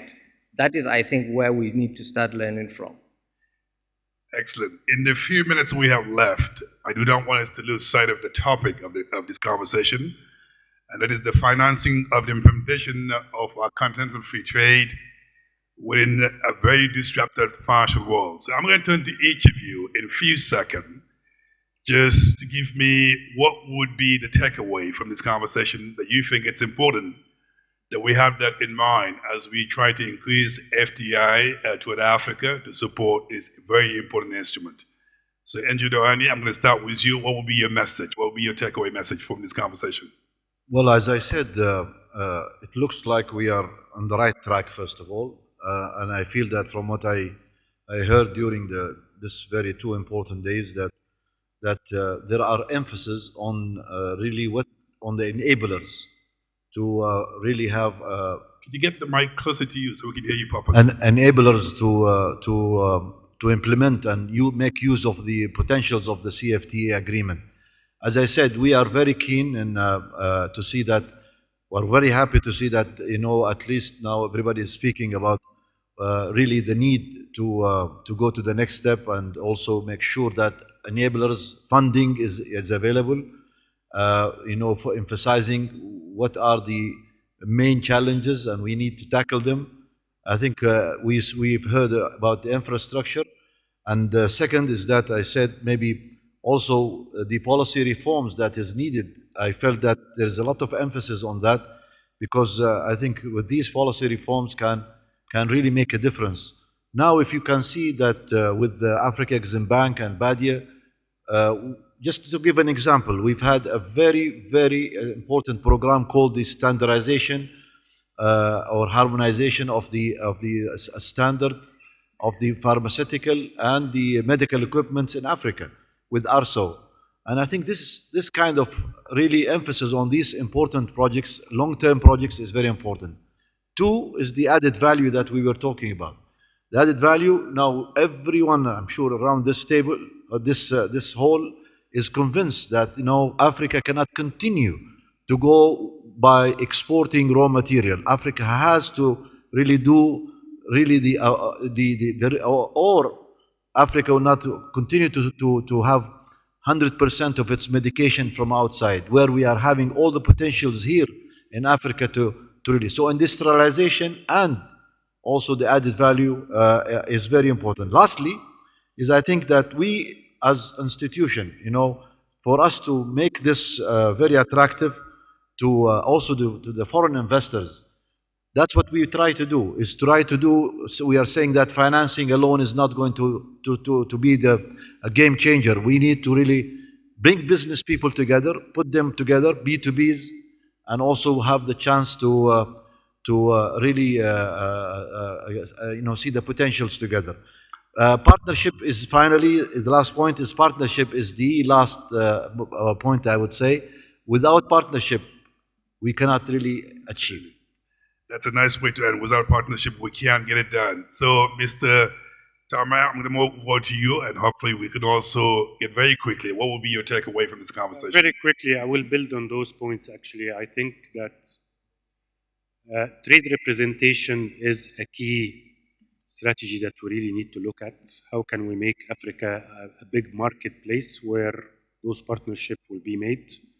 Those strategies on integrated industries come together, and how that win-win happen not only for the producer but also for the importers. I think that's a big thing that we have to reflect on, and overarching to that, or the guideline, the bigger framework will be the free trade agreement. Excellent. Second point to that is the logistics. How, to your point, how to innovate in end-to-end logistics, have solution for that, without really putting the infrastructure as the key discussion every time, because it will take time for that infrastructure to improve.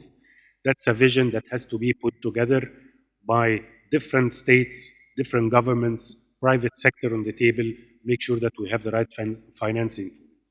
The last is the added value. It's a cutting edge. This is what's going to give the continent the competitive edge to compete with the rest of the markets. Excellent. Thank you, Mr. Tama. And Mr. Caputo, what will be your takeaway from this conversation? Let me echo what was already said. Definitely the importance of the cooperation, the partnership between public and private. Definitely what was told also this morning, we need to have the capability to attract private investment. Definitely multilateral organization can enhance the attractiveness because there are instruments that can, reassure private investor. Let me say that what I see due to what is happening, because there is also in my country, in Italy, a debate with what happened in the last 5 years. We are rethinking the supply chain organization. So with the phenomenon of reshoring, nearshoring, and we believe that the Mediterranean area, including the south bank of the Mediterranean, can be definitely a region that can integrate much more. And definitely this could be the gateway to also to support the development, industrialization of Africa. Let me try with Farouk. Maybe I will get a one-liner from my brother Farouk. What will be your takeaway from this conversation? 3 things. Afrexim should continue doing what they're doing. They should continue to push the boundaries for African solutions to African problems.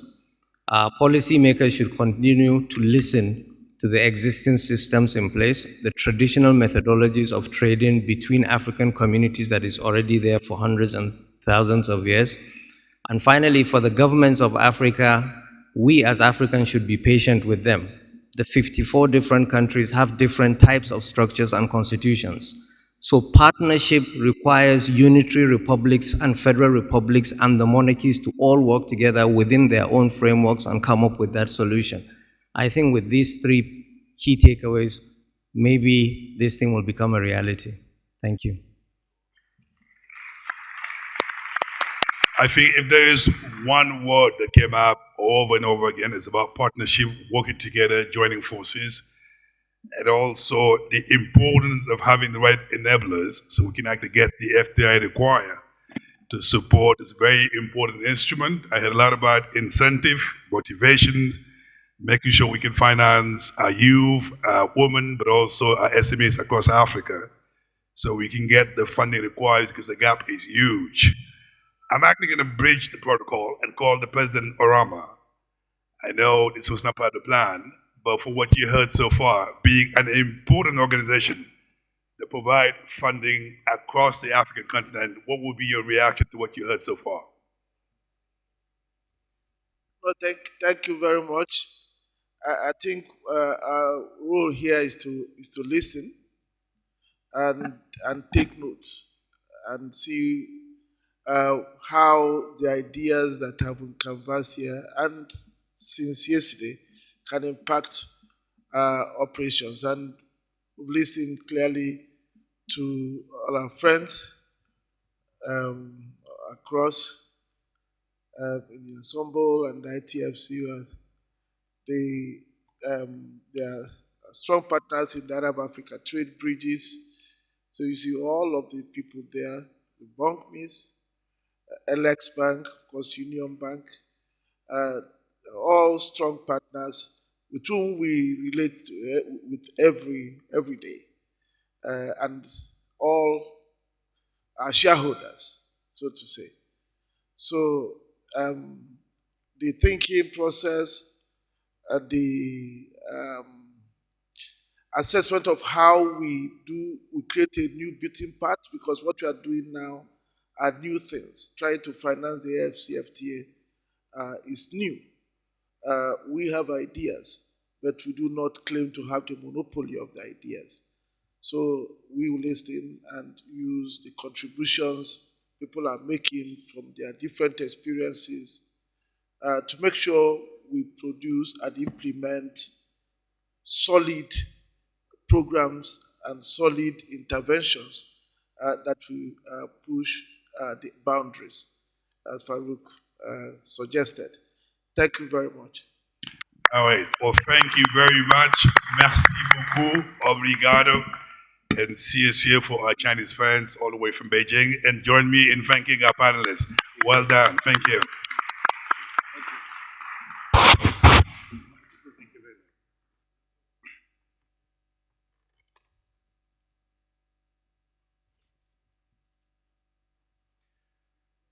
A wonderful panel. Thank you very much. A big round of applause, not just for the panel, but also for the moderator, Ibrahima Chik Diong, the UN Assistant Secretary General and Director General of the African Risk Capacity Group. We have, but I believe, 2 more panels to go before we conclude the second day of these meetings. There's been some great speakers, but it would be remiss of me not to recognize in the room the former Vice President of Nigeria, a strong, as I said yesterday, staunch supporter, not just of Afreximbank, but of Africa through his quiet diplomacy and his support. So please put your hands together for Namadi Sambo, His Excellency, the former Vice President of the Federal Republic of Nigeria. Also, you may have noticed just coming to the room quietly too, is another Nigerian powerhouse, a titan in the field of business and philanthropy, one of the Nigerians we're most proud of as a fellow Nigerian, and that is in the guise of the chairman of Heirs Holding, Mr. Tony Elumelu. You're very welcome, sir. We'll hear from you later. And also in the room, I would like to for you to put your hands together with us is Mr. Kai R. Mivedo Sambiani, who is the Honorable Minister of Investment Promotion for the great nation of Togo, is with us as well. Honorable Minister, you're very welcome at these proceedings. Now we're going to go on to a next session. We've got 2 more sessions, and this one is called catalyzing the economic transformation power of sovereigns in the AFCFTA era. Catalyzing the economic transformation power of sovereigns in the AFCFTA area. For that, we do have a star speaker with us at the moment. I don't know if he's in the room yet. I'll have to make sure before I call on him. Yes, I see him. Yeah, he's a man that's so well known across Africa. You know, as Africa is going through an energy transition, which, by the way, should and will be dictated by Africa. Transition means transition, as I often say. We're at a very curious and unusual time if you're running an energy firm, if you're running an oil or a gas company and you're making that transition and you're at the forefront of that transition. But I will say that the next gentleman has been thinking about this before it was fashionable. 15 years ago, they were already making moves into the renewable field and positioning themselves. So it's very interesting as we look at catalyzing the economic transformation power of sub-sovereigns in the AFCFTA era to call upon Mr. Adewale Tinubu, Group Chief Executive of Owando PLC, to set the scene for this next panel. Please, you're very welcome to the stage.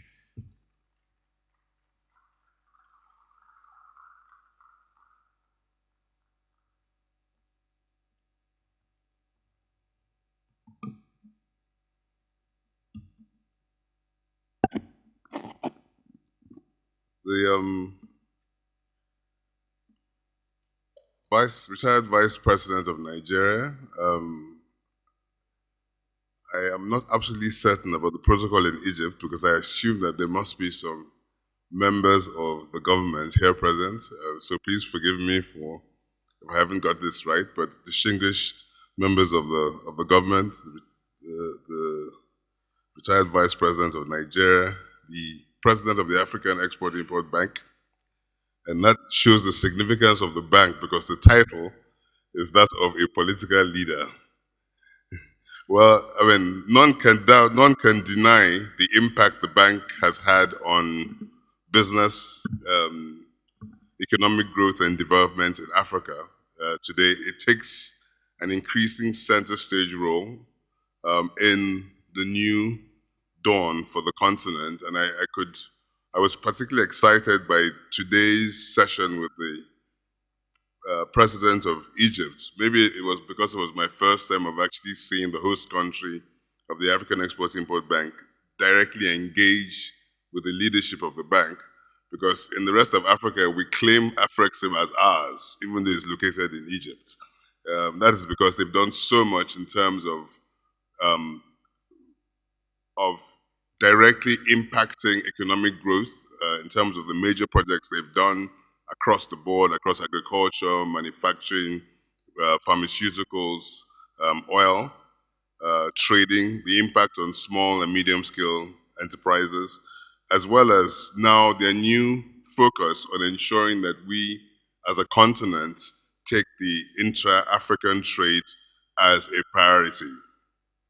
Now, we're not doing so well in terms of the intra-African trade today. I mean, Europe is 67%, Asia 60%, the Americas 46%, Africa is 15%.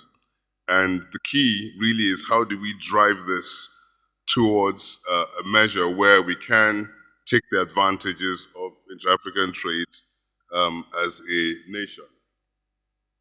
I don't know if this is working, but okay, good, it is. Now, half the problem we have really is that we have challenges regarding this trade, and these challenges are what we've dealt with, what we consistently deal with. Some are hard, and I would like to call them the hardware of our challenges. Some are soft in terms of the software, which are ease of doing business and other aspects to do with that. But right now we have mineral products as the top traded. By value, it accounts for 10%. South Africa actually has the highest amount of intra-African trade that's going on that region, 32%, followed by Nigeria. But Nigeria's primarily export is one dominant product, which is crude oil. So effectively, that doesn't really do much in terms of product diversification. Majority of the fastest growing cities in Africa are regions that are providing substantial increase in growth. Population of the continent, 17% of global population, 1.3 billion. And effectively, what we're seeing is cities being substantially increased and thus increasing the importance of sub-regions in the policy making for how we approach the increase in African trade. So 50% of Africans will be living in cities by 2030. We're going to have 1/3 of the youngest of the youth global workforce will be in sub-Saharan Africa by 2050. And sub-Saharan Africa is actually the largest growing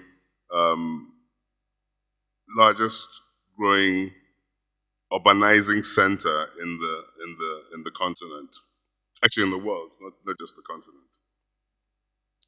Now, I mean, the AFTA is there for us, and really the drive has been to create a single market and create substantial growth, drive SMEs, facilitate industrialization, and reduction of the tariffs and removal of non-tariffs barriers which we have, which we all know are a major problem within the continent because countries see tariffs and customs duties as ways of raising revenues. And accordingly, there's not easy flow of goods within the continent because of the fact that countries see raising of revenues as a priority. But those revenues are automatically guaranteed if there is a larger amount of volumes of goods and services being moved within the city. So I mean, I was having a chat earlier on today, and we had Samad who had a cement operation in Sokoto and cannot take cement across the border into Niger, where there is cement coming from Turkey, from France, at much higher rates, even though he could supply the cement cheaper, because of the fact that there's a perceived loss of duty, because technically goods produced within Africa should be shipped within Africa on a duty-free basis, which is the essence of the African Free Trade Area Treaty. Now, in terms of challenges which we see, you know, we've always had major hindrances, which we do have, and one key area is the high cost of doing business. Transportation costs, which we've mentioned, basically 50 to 20% of import costs in Africa versus 3 to 4% in the developed world. It's cheaper to ship a container from US, $4,000, than it is to send a container to transport a container from Lagos to Kano, for example. How much more Lagos to Accra? Now, the Egyptian president today focused on his questions entirely on what it will take to improve the infrastructure within the continent. And these are big areas which have been done, and I'm encouraged to see that other institutions, for example, regional corridors are being created now by the African Development Bank, which recently started its own arguments for a Lagos to Abidjan $21 billion superhighway. There's the dream, or should I say it's more than a dream, it's now a reality, which is the Cape Town to Cairo Road project, which is also being planned.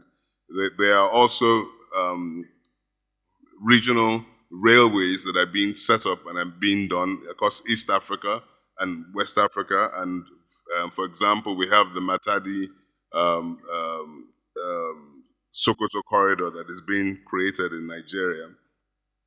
So the reality is that there is infrastructure that is being created to serve the continent. Then we have very basic soft issues like lack of integration to do with visas. I mean, it's much easier to have a foreign passport and have visa on arrival as a foreigner than to have a Nigerian passport or Ghanaian passport or Ugandan passport and move within the region. These are areas that do need to be tackled. There's the issue of currency, which the African Export-Import Bank has created a payment system which is about to be unleashed on the market. But really, we have 52 different currencies in Africa, you know, and we probably spend approximately $5 billion a year in terms of currency costs and losses by converting currencies. And no wonder that small to medium scale enterprises in the continent are beginning to use cryptocurrency as a means of buying and selling goods and services between themselves in Nigeria today. It's interesting to know that in Nigeria, it's the biggest user of a cryptocurrency are small businesses who are buying goods and services across. Clearly, the challenges lay into what sub-sovereigns can play. I mean, and they are a vital role for driving the implementation. You can achieve faster regional integration through the subnationals. And subnationals are effectively local governments, states, and for example, forgive me for always going back home, Lagos is the fifth largest. If it was a country, it'd be the fifth largest economy in the world. So a state like Lagos should sit at the table when policies are designed towards facilitating intra-African trade. And they have started. For example, we have the key areas and key projects they've done for the export have been the export-free zone in Lagos, which now houses or will house yet another Afrexim project, which is a Dangote refinery. It's a 650 million barrel per day, 650,000 barrel a day refinery, of which the bank is reputed to have provided substantial funding for, and as well as other industries which are there and are providing exports. We, as Oando, built a gas pipeline system as well too, which has entirely focused on giving gas to local industries and giving them a competitive advantage to be able to export into the West African sub-region, something they couldn't do before because of the cost of doing that. Now, that was done entirely in negotiating with the sub-regional government in form of Lagos. And the point being that there is an increasing importance that sub-regionals, sub-sovereigns must be able to do towards ensuring that we can. Now, there's a lot to be said for the fact that sub-regionals have lost their economic bargaining power when it comes to economic policy, which have tended to be vested in the federal governments of countries, particularly as most of the African countries went from parliamentary systems to federal structures, wherein the resources go to the center and are now shared down to the areas. But in countries where the regions still hold economic power and contribute to the center, which is the reverse, you will find that those are probably more effective means of driving policy and creating an enabling environment for the expansion and the deepening of intra-African trade. Now, in terms of, I think, without a shadow of doubt, have been able to do this means economic transformation for the continent. I think one of the key areas really is the generation of employment opportunities. 70% of the jobs in Africa are small to medium scale enterprises. A majority of the trade of SMEs is not global export. It's actually regional trade, and that's really what gets utilized as a substitute for imports. So the deepening of our policies towards creating sovereigns towards being involved in the process of deepening intra-African trade is a priority. The treaty has been signed by 52 out of 54. I think Eritrea is the only country that hasn't been signed. And I know that there are moves towards ensuring that we go down one level from the national level to the subnational level towards deepening the policies in there. And the office has done a great job in terms of driving these policies home. I say the private sector has a big role to play. Public-private partnerships are critical, often a fast way of resolving the investment case, which is often a problem for internationals. I mean, the point was made today that why the countries have to, African countries will issue bonds and the bonds will be 8%. Typical nations of similar credit risk will issue bonds and it will be 2%. Why do we have to borrow at such high levels? And if we're going to borrow at such high levels, it means a lot of our projects may not be bankable, or, for example, infrastructure projects require a cost level that is pretty low at the beginning because they are long term. So take, for example, a national gas distribution system. Now, if the cost is too high, it means the industries can't benefit from the cheap gas.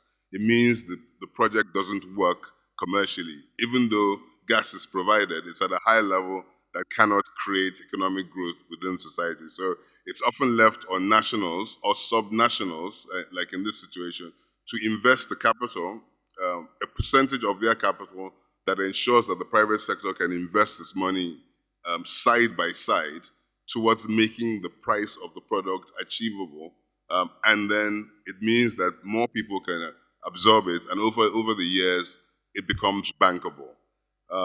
Private sector models have worked in ways that have been have created multinationals within the African space and a lot of intra-African trade. Check the telecoms industry, where we see there's something like 300, 400 million lines in Africa, all private sector driven, the bulk of them, and a lot of them were done by indigenous companies, MTN, Glo, created. And a lot of these things were created with local policies supported by local financial institutions, and they were able to create elements of trade within the continent. We also have the issue of beneficiation and local processing. Take the cocoa industry, for example, the $150 billion industry, Cote d'Ivoire, Nigeria, Cameroon, Ghana, total value $150 billion globally. In Africa as a continent, what we retain here is $10 billion, which is 7%. Now, there clearly is a major need to ensure that the aspect of beneficiation be kept as a big core of the discourse regarding trade. Now, subnationals have done a lot, and I should mention that also that they have done quite a bit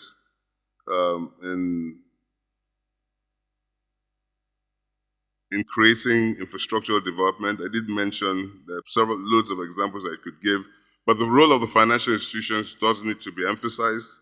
Leveraging technology, digital banking to improve connectivity.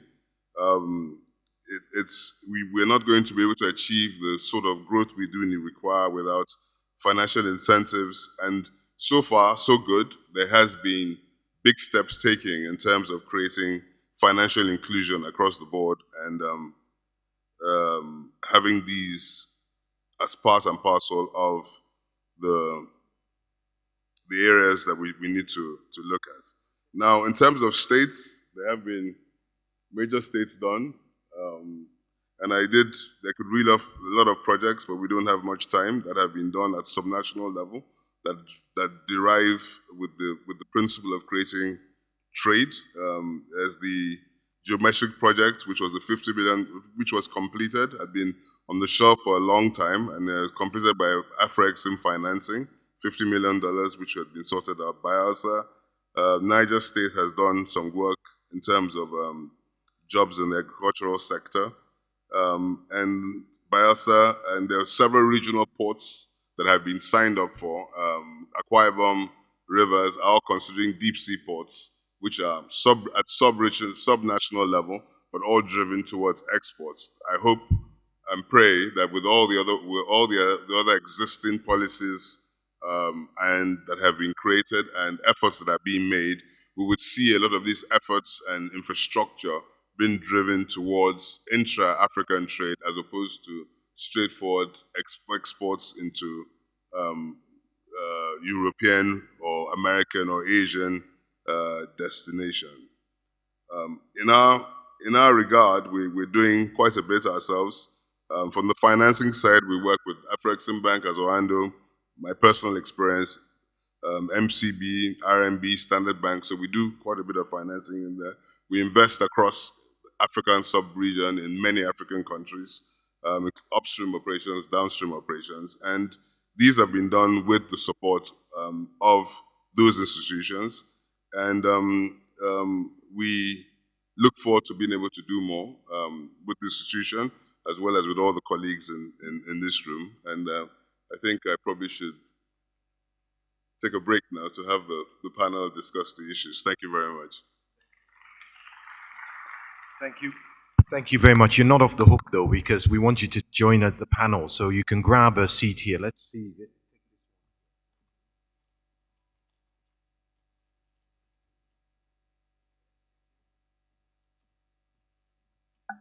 Thank you very much, sir. Adewale Tinubu, Group Chief Executive of Wando PLC, setting the scene there for the panel session that's coming up in a second, catalyzing the economic transformation power of sub-sovereigns in the AFCFTA era. A very important milestone every 2 years for the AFCFTA is the Intra-Africa Trade Fair. The next one is coming up next year, 2023. On the 21st to the 27th of November in Côte d'Ivoire, Abidjan.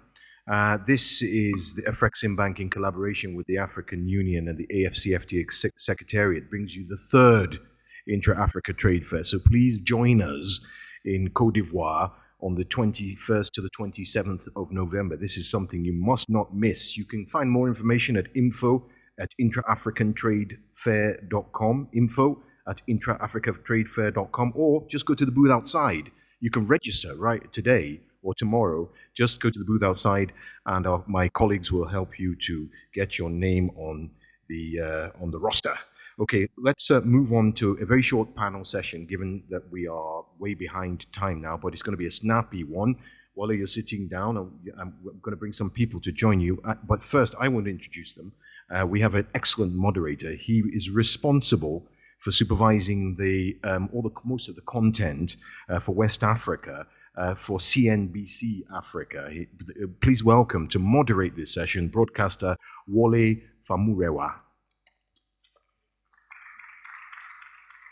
Thank you very much, Mark, and Your Excellencies, ladies and gentlemen. Thank you so much for sticking around for this conversation, and I do believe it will be valuable. So we're speaking about sub-sovereigns, and I think that for many reasons they are very important in the context of driving trade on the continent. Indeed, some studies have already proven in Europe that you can easily track the performance of entire regions on that continent to the performance of some sub-sovereigns. So we're delighted to discuss this in the context of Africa, and I will just very quickly now invite our speakers, panelists for this conversation, starting with Mr. Ravi Pillay. He is a member of the Executive Council for Economic Development, Tourism and Environmental Affairs in the KwaZulu-Natal Provincial Government in South Africa. Ladies and gentlemen, please welcome him to the stage, Mr. Ravi Pillay. I think we can do better than that. We can be more generous with the applause. Thank you so much. Much appreciated. Thank you so much, Mr. Pillay.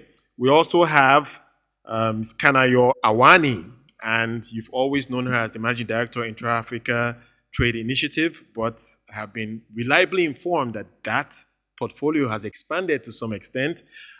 Effective July 1st, she is the Vice President, Intra-Africa Trade at the Afreximbank. I think for that alone, she deserves a very resounding round of applause. Thank you so much, Kanayo, for joining us for this.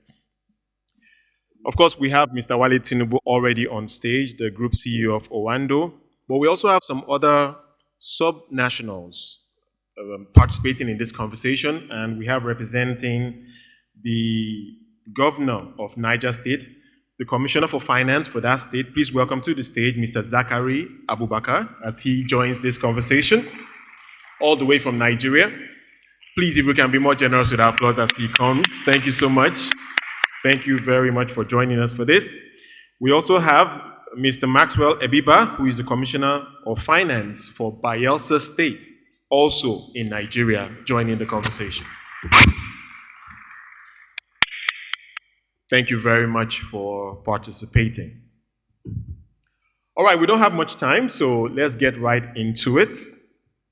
And I think I'll start with Kanayo, if she can share some perspective on this, because we know that the Afreximbank has been very supportive of subnational governments in trying to drive intra-Africa trade. And I recall at the last intra-Africa trade fair event in Durban, South Africa, there was the kickoff, if you like, of the African Sub-Sovereign Network. And I think perhaps this audience would like to understand what that is and perhaps some milestones that you have reached since the formation of that network. Okay, thank you. As you know, in Afreximbank, we are implementing a sixth strategic plan, which builds on the fifth one, which ended in 2021. And intra-African trade and the implementation of the AFCFTA is the arrowhead of our strategy. What that means is, and that's the vision that I so graciously lead, every day what we try to do is to say how we can creatively see to the implementation of the AFCFTA, introduce initiatives, conceptualize activities to help us to see that it succeeds, and then traffic and trade inches up from the current 15 to 18% that it is. So we are sponsoring the sub-sovereigns network because, first of all, the subnationals are those that have the direct interaction with the citizens and the businesses, including youth and women, and we see it as a vehicle for sub-sovereigns to expand their roles in deepening intra-African trade and investments. We also see it as a vehicle for building infrastructure, as well as creating a greater participation in the AFCFTA. And then you could ask me why. The AFCFTA is necessary, but it's not sufficient. So we have to see the implementation get down to the lower levels, to the grassroots in a sense, and as I said, to the citizens and to the businesses, because they have the direct interaction as well. If you think about those who want to decentralize, how would you decentralize? These are the kind of instruments that will help you decentralize and expand your fiscal revenues, and also stop the reliance on single or maybe from federal allocations. It will drive, like I said, infrastructure development. And we've seen it in some of the things that we do. We're supporting infrastructure, trade carrying infrastructure in some of the sub-sovereigns. It will also help regional value chains. It's not just regional value chains cross-border, but it's also regional value chains within a country. Leather in Niger State can make its way, it can be processed and make its way to Abia State is not here. They were supposed to be, to the light manufacturing sector. It can also make its way across borders. That's what we're trying to promote, increase in traffic and trade. And of course, by building on the value chains, they are then able to actually integrate into the global value chains. I'll leave it here, but I'll also have loved to talk about some of the products. We're not just promoting the sub-sovereign network, and I know you did ask about the milestones. Yeah. So since Durban, what has happened is that you will remember that in Durban, Nigeria offered to host the next conference. In Durban, KwaZulu-Natal hosted it. We came out, there was a communique that was issued, and that communique was exactly what I just said, as a vehicle to drive intra-African trade increase, and FCFTA implementation as a vehicle to promote greater participation in the AFCFTA, vehicle to increase, to build on infrastructure, trade carrying infrastructure, and there are others. The next conference is supposed to hold in Abuja, I think about November 14th, and we are working with the chairman of the Nigerian Governors Forum on that. Right. Well, we look forward to that meeting as well and the big takeaways from that.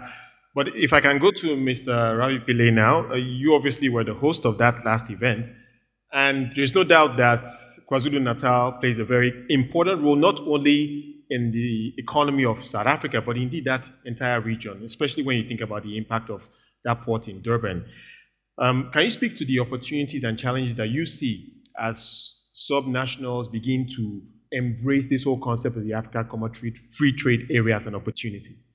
Well, thank you very much, moderator, and greetings to everyone, especially Professor Rama. Let me convey the warm greetings of Premier Seychelles Kalala, whom you know very well, and was supposed to have been here and just 2 days ago got pulled out to another emergency, but sends his very warm greetings.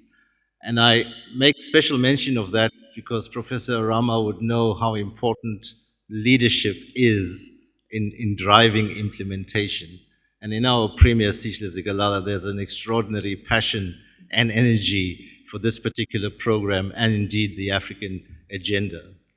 I think we won't be able to say that all sub-sovereigns would be able to perform or there's the same opportunity. But I'd like to think that in KwaZulu-Natal, we do have a special opportunity. Of course, firstly, we are one of 9 provinces. We are second largest in population, second largest in GDP contribution, currently at about 17% to South Africa's GDP. The 2 harbors, Richards Bay and Durban Harbor, 60% of imports and exports, not just to South Africa, but to Southern Africa, go through those ports. And then, of course, we have our arterial roads, the N3 and the N2, which are critical to the logistics of that particular operation. We're a diversified economy. I think that's important. We, in fact, in our economic recovery plan, have broken it up into 14 sectors. So from agriculture, manufacturing is actually top now, which is important for the agenda that we are here for as far as anti-African free trade agreement is concerned. So manufacturing is top, tourism, agriculture and agro-processing, and the list goes on. So we think the opportunities are enormous. But despite the graph that was shown that shows South Africa as having a fairly large slice of intra-Africa trade fair, we have many of the challenges that all other African countries face. There's an inequality problem, there's a huge youth unemployment problem, and so we've got to together find the solutions that are addressing those fundamental issues. And I think that's where we've got to work together.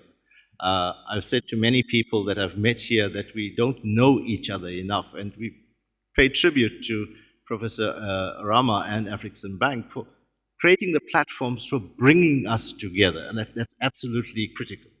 But the next point is to trade, you must have something to trade. And that's where production comes in, local production. How do we stimulate that? How do we incentivize, as has been said? I don't know how much time you want to give me, but we can talk about some specific programs that we are engaged in so that we can share these experiences and learn from each other. No doubt, I'm sure you can share so much, but if you can just speak very briefly, maybe for a minute, on how the African Common Free Trade Area Agreement offers an opportunity to really scale some of your initiatives. No, absolutely. As you can see, the trade numbers are speaking for themselves, but how much more of a push that will have if the details of the trade AFCFTA was concluded and implemented. What a boost it would be if our goods and products could cross borders without duties or tariffs. And that's the incentive that we want to bring into that particular equation. I mean, there's so many examples of products that are bought from, leave alone the question of raw materials going out, being beneficiated outside and coming in. But there are many other things which we can simply produce ourselves. And if the AFCFTA is able to produce that, provide that market, that platform, then the incentive is there to produce. Of course, we have to then deal with the issues of production to quality and cost and market access. Of course, the AFCFTA will then talk to the market access part. But there's a whole lot of detail between that production and getting it to that market access, which we also have to deal with. But to answer your question, if the AFCFTA was fully operational, what a powerful impetus and incentive that would be for production everywhere, because we know that we would have this market at a competitive edge, and that's the bottom line. All right. Thank you so much for sharing that. Let's go now to Nigeria, and let's speak to the Commissioner of Finance in Niger State, Mr. Abubakar. I would like you to speak to the opportunity you are seeing. But maybe it's valuable to share thoughts about the challenges that some subnationals are facing, because subnationals cannot create monetary policy. Subnationals very often cannot create fiscal policy that are impacting the investment opportunities in their provinces or states. So in the context of such challenges, I want to hear how you are navigating the opportunities, and also if you can speak potentially to the partnerships that you are finding with other sub-sovereigns. Thank you very much. I bring you the compliments of my governor, His Excellency Alhaji Abubakar Sani Bello, and also the same particularly to the president of Afreximbank and Professor Rama, who has been very supportive of Niger State. I will go straight to the point or to the issues. They are basically two or three. First, we are one of 36 sub-sovereigns. If you add the FCT in Nigeria, that will be 37. And in terms of regions, we're in the north or north central, if you like, and we're one of 19 states there. Geographically, we're literally, if you discount the River Niger, we're landlocked. And we found ourselves in a situation where we depend so much on federal transfers and needed to break out of that ceiling in terms of our ability to fund development. And strategically so, we thought we have two markets really, one within the country and then beyond in Africa, and then started looking for partnerships, leveraging on our advantage, which is in agriculture. And to go again further, the Afreximbank offered an opportunity to us when we particularly met in Durban, and then from then we've not looked back in terms of, one, building the relationship from the advice they're giving us in terms of the financial weight we needed to have in terms of our ability to meet commitments made in the projects. And then secondly, to look for partners that will enable us trade both in Africa and beyond. We've leveraged, like I said, on our advantages in agriculture. Specifically now we have projects targeted at meat production for markets in Africa here. We've had discussions only yesterday with two companies that are to support us with that. And in that, we also have embedded a project for producing fodder, alfalfa crop and napier grass specifically, to feed those of our brothers or regions in Africa that have climate issues in terms of growing those crops. We have a partner in Senegal for that. And in terms of the feedstock for animals, we're developing partnerships in Chad, in Niger, and Burkina Faso, so that we have a supply, a constant supply of animal feedstock. That's the kind of thing we're doing. I'm just trying to run through as quickly as I can. But let me say, in terms of the restrictions that you mentioned, that we're breaking out by mainly focusing on private sector partnerships, ensuring that the restrictions that are imposed by government or government's ability to move are removed through these partnerships. And we're building, if you like, a war chest by dedicating a portion of our revenues towards that. What Kanayo had advised in South Africa, working towards these bonds or municipal bonds, or if you like, state bonds, not denominated in Naira, but in foreign currency. So we begin to build hedge, against the risks of foreign currency and all that. So for me, I think I see really, yes, there are restrictions, but we have to open our minds. We have to look, far beyond the present and take advantage of opportunities as they come. Thank you. No doubt. We all have to roll our sleeves in these difficult times. Let's go now to Bayelsa State and speak to the Commissioner of Finance there as well. Mr. Biba, if you can just share your perspective on this conversation about partnerships across the continent. When I think of Bayelsa State, the first thing that comes to my mind is oil. The second is agriculture. How are you looking to leverage the buoyancy of resources in your state to trade with the rest of Africa? Thank you very much. I'm representing my governor here today. He was in the conference yesterday, but I had to leave for urgent state issues. For the program we are attending, you've highlighted something very critical, that for subnationals, there is so much restrictions on what we can do by the fact that the sovereigns are empowered to take decisions on trade, tariffs, some issues on corporate taxation and all that. So for states, we are a bit limited. However, there is something we all need to know here. We need to understand that this trade treaty is not just a trade treaty for economic development, but in real sense, it's a treaty for development of the individuals, of the citizens. And the first point of connection between the citizens and governance is at the subnational level.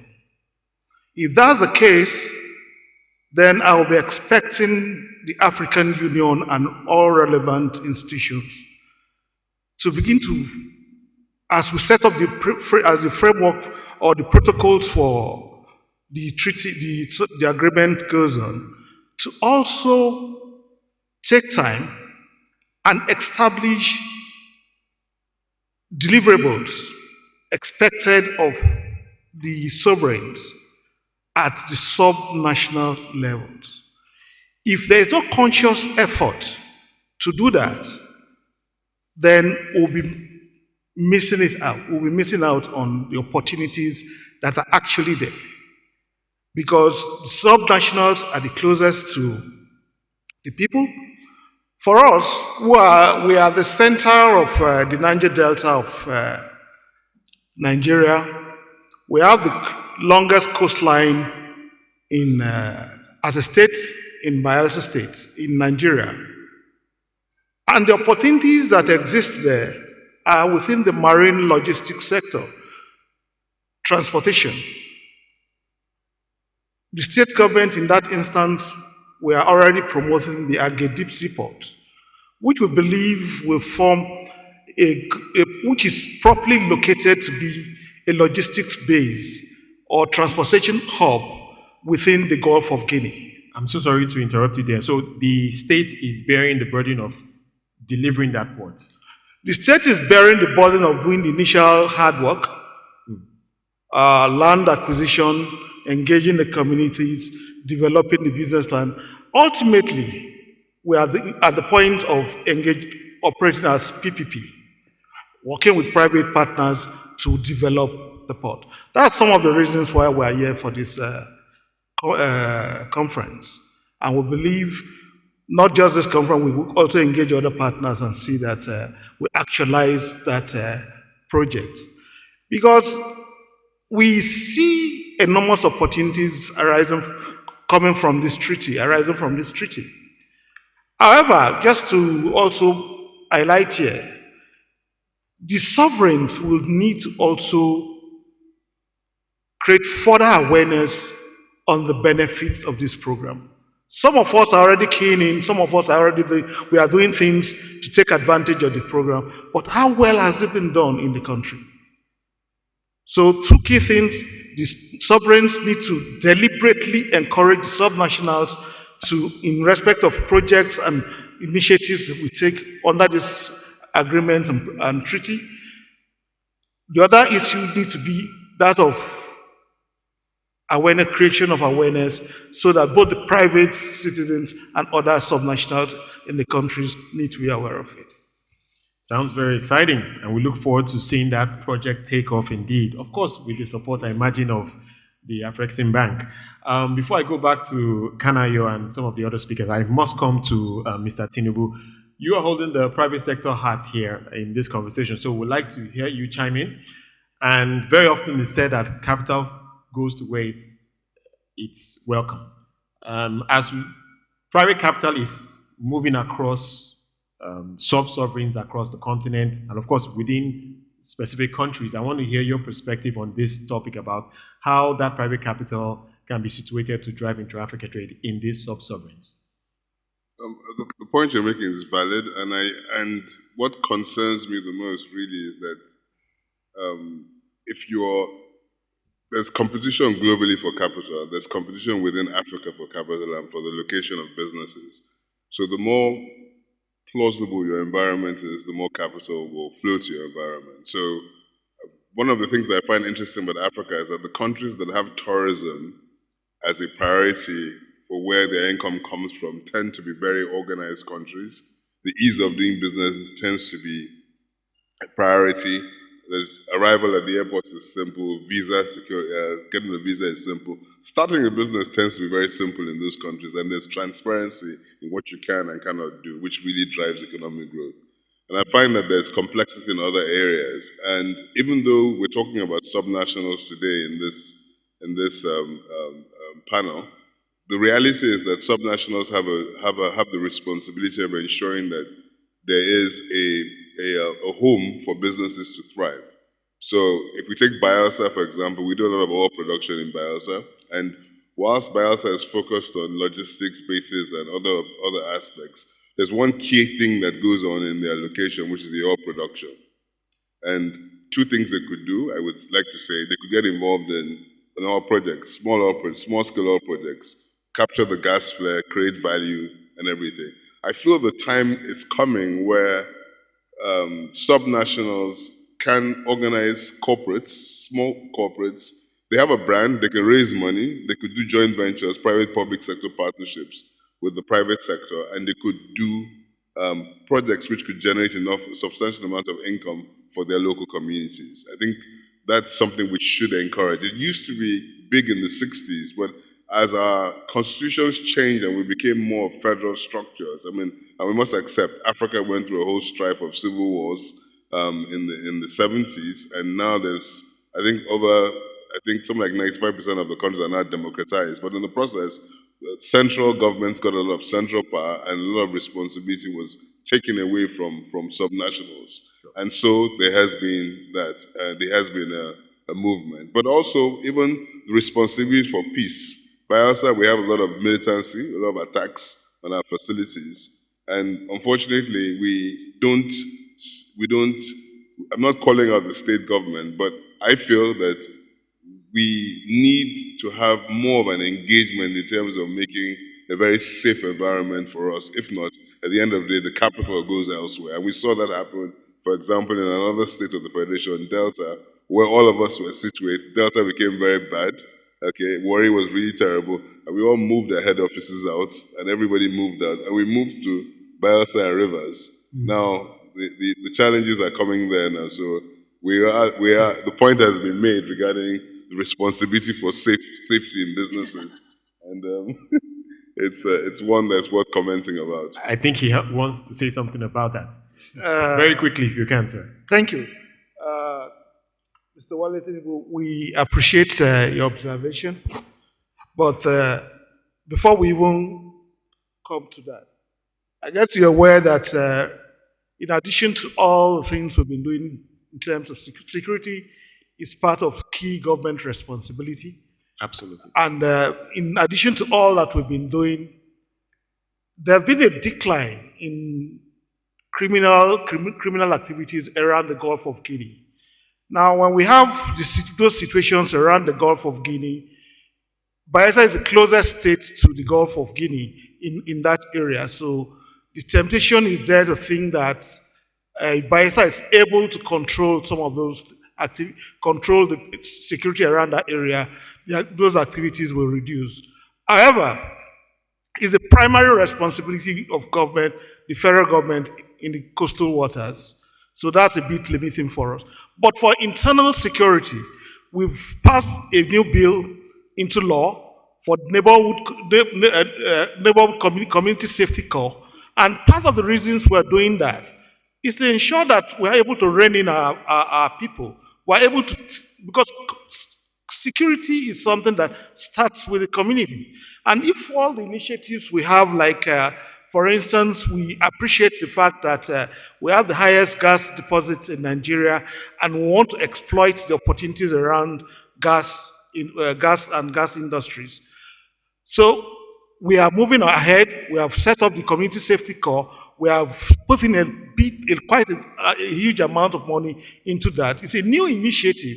I want to see that by the time the initiative kicks off fully, that even the situation we have will improve further.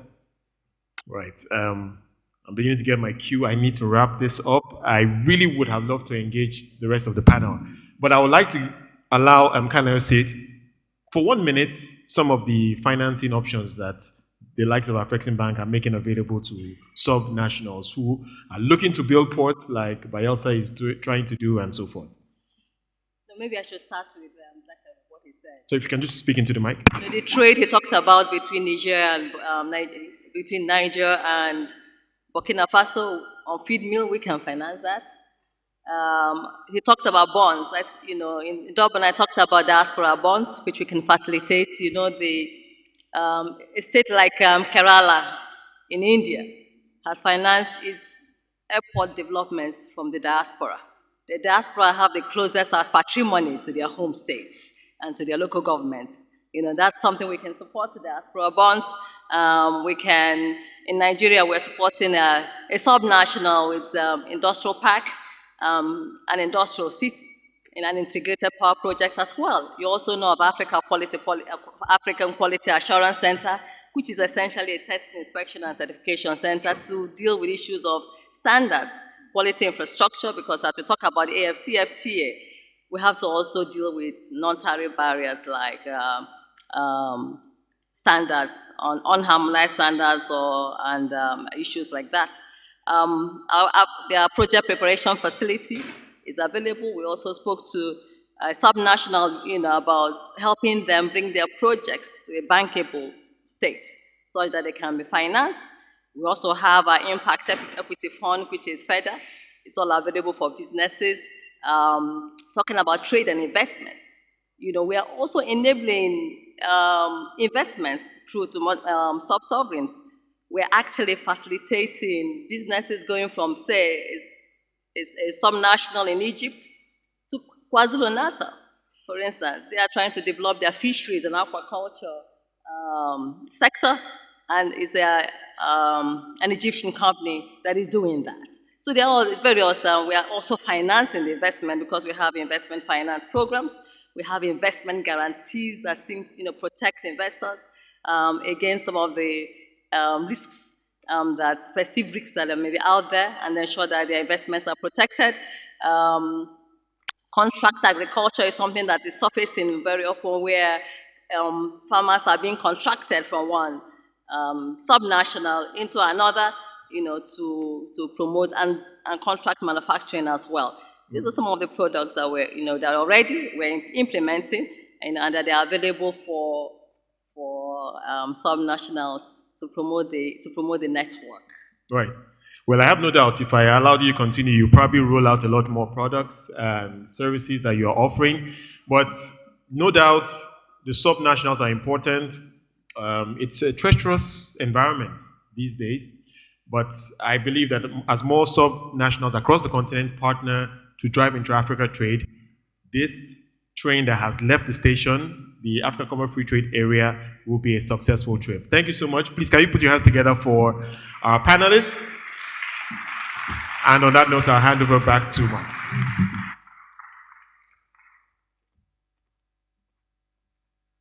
Thank you, Wale, for that steering of what was an excellent panel.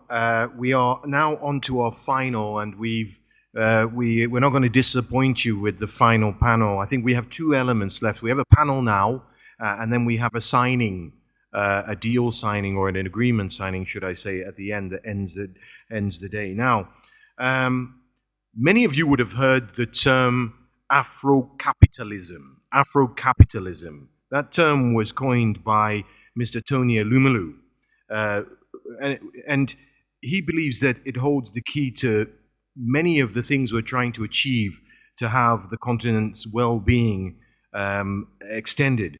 Afro-capitalism is an economic philosophy that the African private sector has the power to transform the continent through long-term investments, creating both economic prosperity and social wealth. So, the subject for the final discussion of the second day of these meetings is, can African financial institutions create Afri-capitalists critical to the AFCFTA implementation? Can African financial institutions create Afri-capitalists critical to the AFCFTA implementation? So you know who I'm going to call on now, right? So give him a warm round of applause. He is the chairman of Hares Holdings, Mr. Tony Elumelu himself.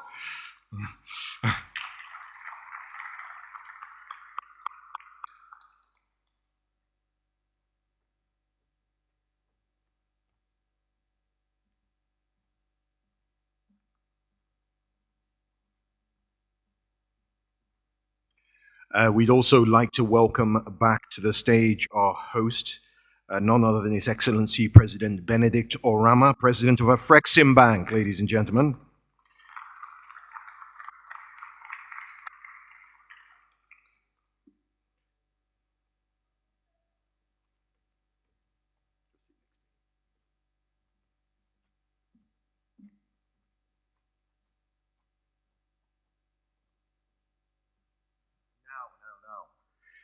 Now, if you ask anyone in this conference, or indeed any conference, what the biggest barrier to Africa's competitiveness and industrialization is, they'll probably, many of them will probably say energy, power. Our final speaker that we're going to introduce you to in a moment is very much at the center of solving that. Power is still a huge challenge to get the lights on and get the turbines turning. And the final of our third panelist is one of the leading lights. I'm sorry, that's a terrible pun, but he is one of the leading lights in the power sector, and he's a true Pan-African player. Please welcome the President and Chief Executive Officer of El Sawidi Electric, Mr. Ahmed El Sawidi.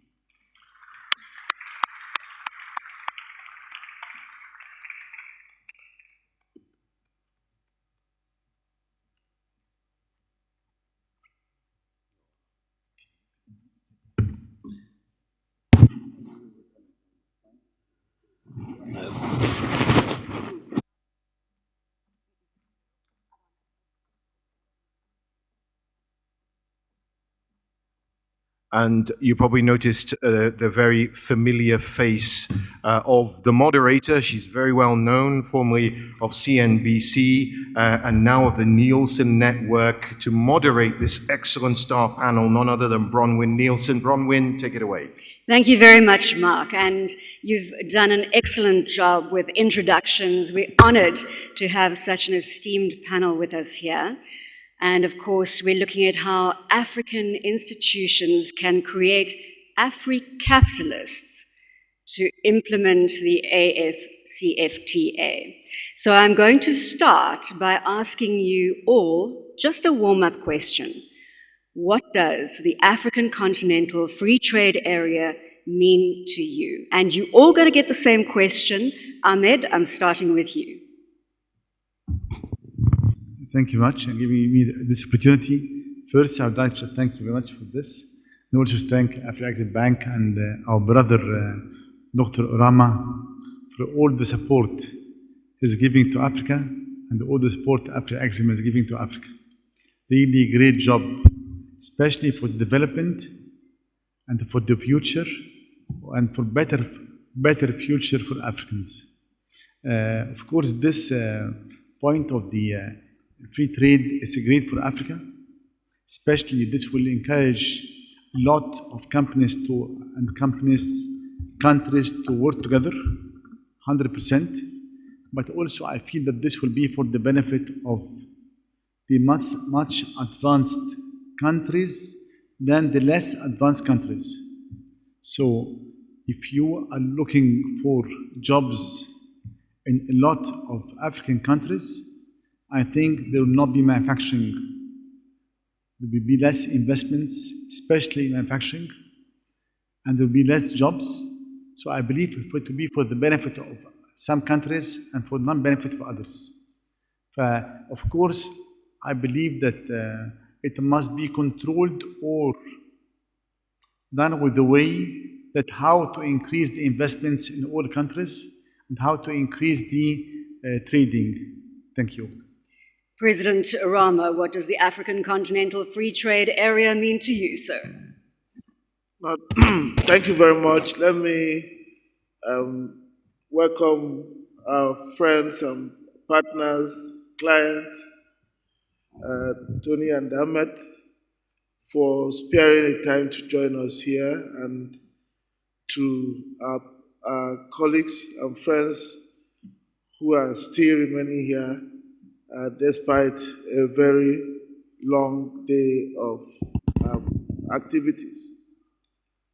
The African Continental Free Trade Agreement is for us, and when I say for us, I mean myself and my colleagues at the bank, the final journey to freedom for Africans. The journey started 60 years ago when many of our countries gained political independence. But as we gained political independence, many of the visionary leaders who fought for that independence knew that it was just the beginning of the journey. We were not yet independent.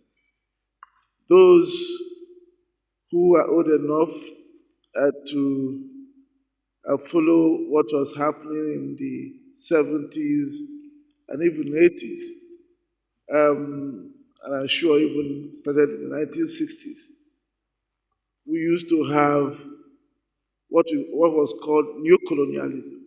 See, we came out of colonialism in the 1960s and entered the stage of neo-colonialism. So the journey that we started with the AFCFTA is to remove the neo and remove the colonialism so that we will then become economically free, be able to stand up on ourselves, by ourselves, be able to pursue our aspirations without going around with a beggarly bowl, and people then offer us what they wish. And as we always say, people say, a beggar has no choice. We want to be able to have a choice when we speak to our partners. Thank you. Tony, I say AFCFTA, and you say, sir? So, we do not trade amongst ourselves in Africa. Intra-Africa trade is less than 12%, and there's a reason for this. And I believe the AFCTA is actually designed to help us address some of these reasons, especially when it comes to border issues, in regulatory issues, custom tariff, etc. issues, but more importantly, to help us support the private sector.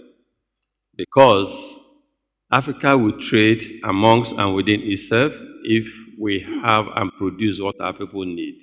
If we don't produce what our people need, we can complain that intra-Africa trade is poor forever, and it will not change. To change that, we need to identify and support our small-scale enterprises in all these African countries so that we'll, in future, create our own multinational corporations. That is what AFCT, to a large extent, is supposed to help us achieve. And I want to commend the role of Afrexim. I want to commend the role of the board management and, most importantly, the President's Chief Executive Officer of Afrexim. Access to electricity is critical for the industrialization of Africa. Access to electricity is important for us to produce what we need on the continent. If we do not support the private sector involvement and investment in this sector, we can have AFCT on paper that will not work. I speak as someone who invests in the power sector in Africa. Within our group, we have about 2,000 generating capacity of electricity plants. We support Nigeria and some other African countries. And I've seen firsthand the support of institutions like Afrexim in helping us and others advance these aspirations.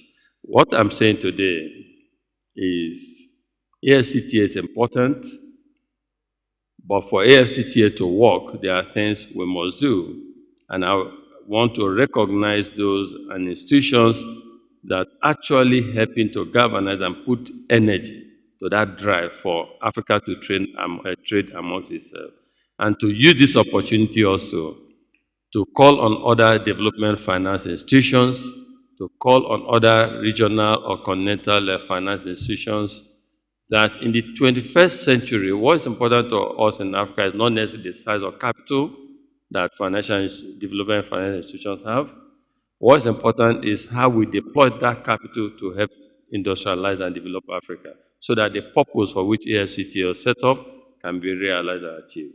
And again, I want to say big well done to Afrexim for leading in this direction. Thank you. Ahmed, I want to come back to you here and look at whether African companies across both the public, private sector are doing enough to support industrialists, to support entrepreneurs. What is your view? You mean African countries? Companies. So basically, if we look at El Saudi Electric, Yeah. creating the next generation of industrialists, of entrepreneurs, are we doing enough on the African continent? Really, of course, we believe in this very much. We believe in the African continent. As an example, we believe that we need investments. We need a lot of other things for the next 50 or 100 years. By the way, we are as a SWE Electric, we are investing in more than 50 countries worldwide, between Africa, the Gulf region, Latin America, all over Europe and Asia. Our best place for investment, best return is Africa. For this, even as African company, we are really investing a lot in entrepreneur, trying to support the young generation a lot, either in education, either with the startups. Really, we have a lot of incubators for them to think, to have better future, not only in Egypt, all over Africa.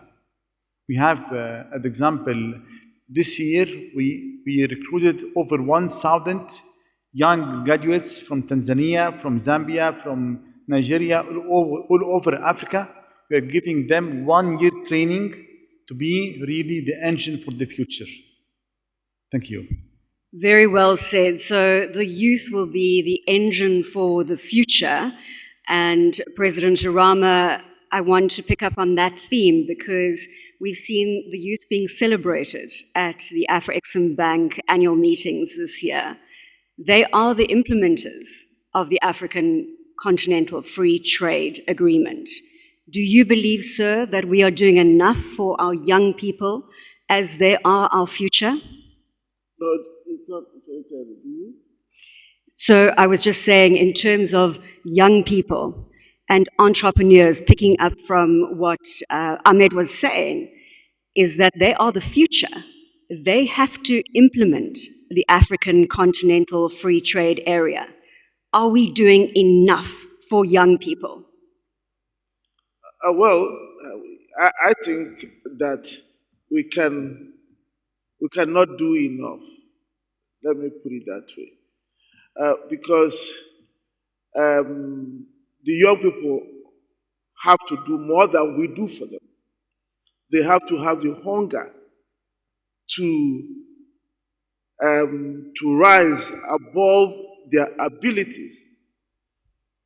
That is the only way they can become the Tony Elumelus of tomorrow. That's where they can become Amedese Widis of tomorrow. I take Tony, for example. As a young man, first of all, he took over a bank, an ailing bank, and got it back to start operating. And then he didn't stop there.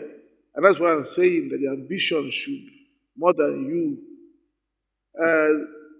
He went and took over what was then, I think, maybe the second or third largest bank in Nigeria. If you went to anybody, any business person, and told the person, an older business person, I said, look, this is what I'm thinking of doing, the person probably will say that something has gone wrong with him, or that he had come, or he would just wonder whether Tony had overnight become a 419 person who came to, what we call 419 is fraudster, who just found a way to defraud him.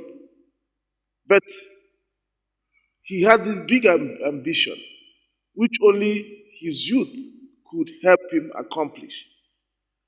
And he did that effectively. If you take S. Willie, he just mentioned to you the extent of their spread around the world. Big conglomerate, power, not only power in terms of power generation, manufacturing, manufacture turbines, manufacture bulbs, manufacture cables, construction, utility company, industrial infrastructure, all around the world. I don't think that there are that ambitions like that have to be pulled along by somebody. But we have to do something. And what we have to do is to make sure we create the environment that we will make the youth, the young ones, aspire and look up and see the sky as their limit. That environment that gives them the education, that tells them that if they have good ideas, they can be anything they want to be. The environment that makes it possible for them to have a level playing field with others around the world. An environment in terms of level playing field that gives them electricity, the power, the basic infrastructure, peace and security, education, the kinds of things people need, and then they go and go out and compete with the rest of the people in the world. That's what we have to give to them. And that, for me, may be enough from a government and other policymaker perspective, but it may not be enough. It will not be enough to turn a young person into the great people of the type that are sitting with me here. The difference is the hard work, the drive, the ambition, the integrity, Those are the things that nobody can give to others. These are the values they pick up as they grow. Society will only provide the environment for them to pick it up. I think that deserves a round of applause. Midway in the panel, we can never do enough for our youth. And this is, again, a theme that is being widely celebrated here at the Afreximbank annual meetings. Tony, I have been asked specifically to ask you this question. Can you please define an Afri-capitalist? Okay, well, I think, but before I say that, let me comment on something that the president of Afrexim said, and also Ahmed, about youth, because I'm extremely passionate about young ones. I believe that the future of our continent really belongs to them, and I think, and that's one of the reasons I like this Afrexim this year's AGM, because the theme is about supporting our youth, small, medium-scale enterprises, and empowering them to take charge and lead the future. The advice that Professor Rama gave is so important. I just want to add to that our young ones should look for role models, and these days in Africa, many abound. We have Absamad Rabiu, we have Wale Tinubu, we have Strive Masewa, we have Aliko Dangote, and we have a couple of them on the continent. And we have Ahmed and others. So you look up to people. When I was growing up, I like to read biographies, autobiographies, know about people, how they got to where they are or where, lessons from it. Because Professor Rama was saying lessons of hard work, discipline, integrity, ambition. Let's dream big, but let's also realize that dreaming is just 1% of it. The critical component is working hard, staying focused, staying disciplined, making quick, short-term sacrifices for a better future. These are things that will help our young ones to succeed.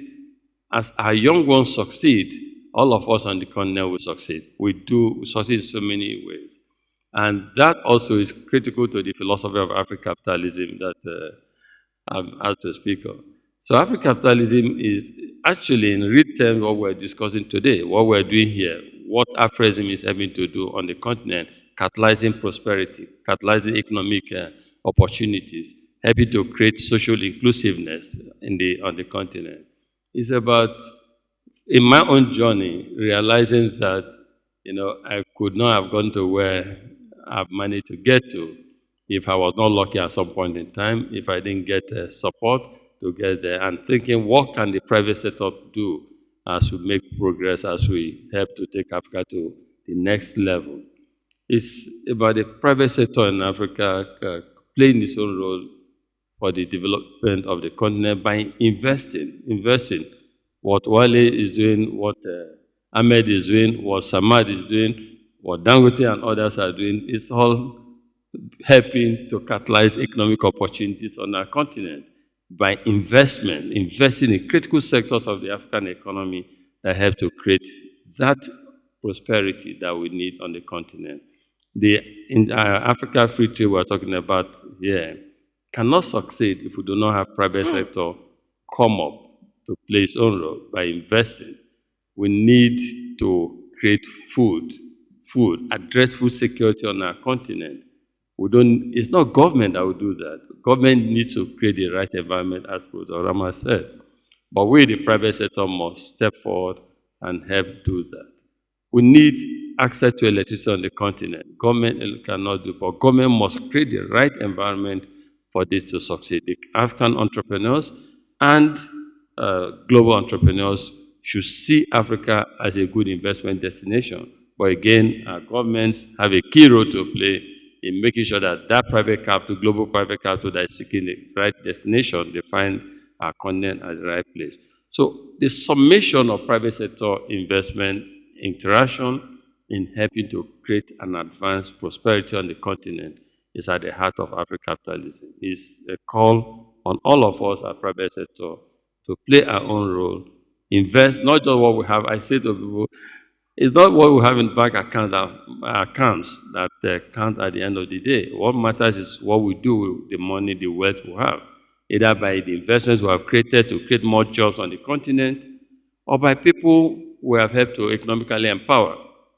At the Tony Elumelu Foundation, we support young African entrepreneurs. We give each of them $5,000 non-refundable seed capital every year from the $100 million commitment, not because we have so much, but because we want to play our own role as private sector leaders in Africa to help create the next generation of African private sector leaders.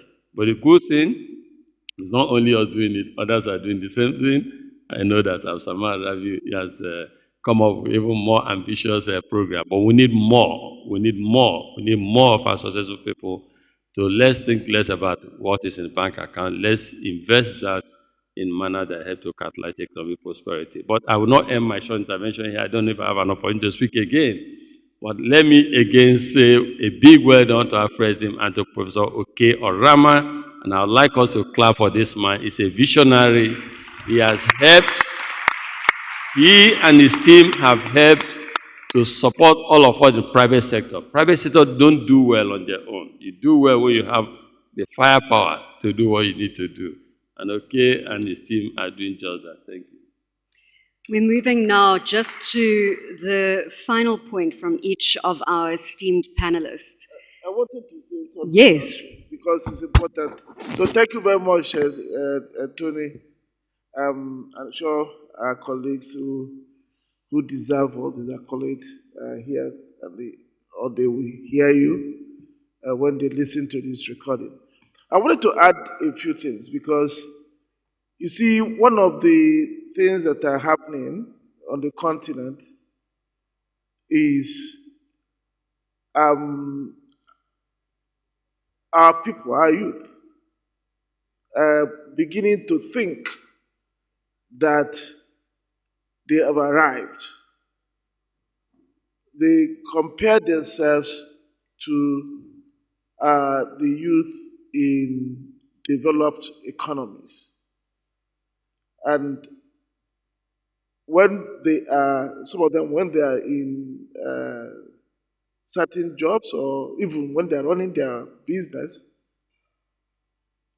you know, the first thing they get is to say, oh, they take the mantra of what the same people, the people of their ilk in more developed parts of the world, you know, what they say and the way they live their life without recognizing that they are different. So you hear this issue of work-life balance, and I want to address it because it's always an issue.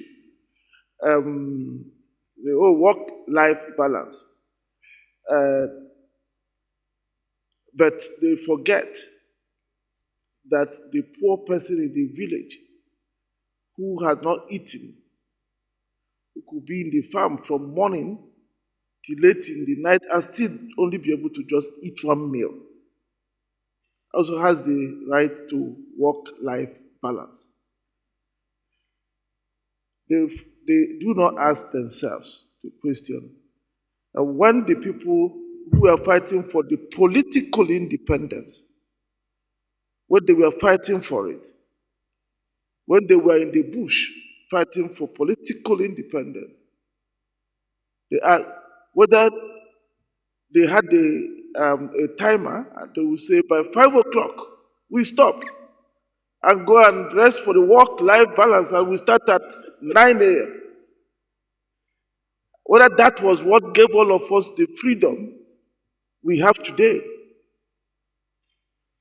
So, as we now fight, do the economic freedom, which is in the hands of the youth, because it was the youth that literally fought for the political freedom we have.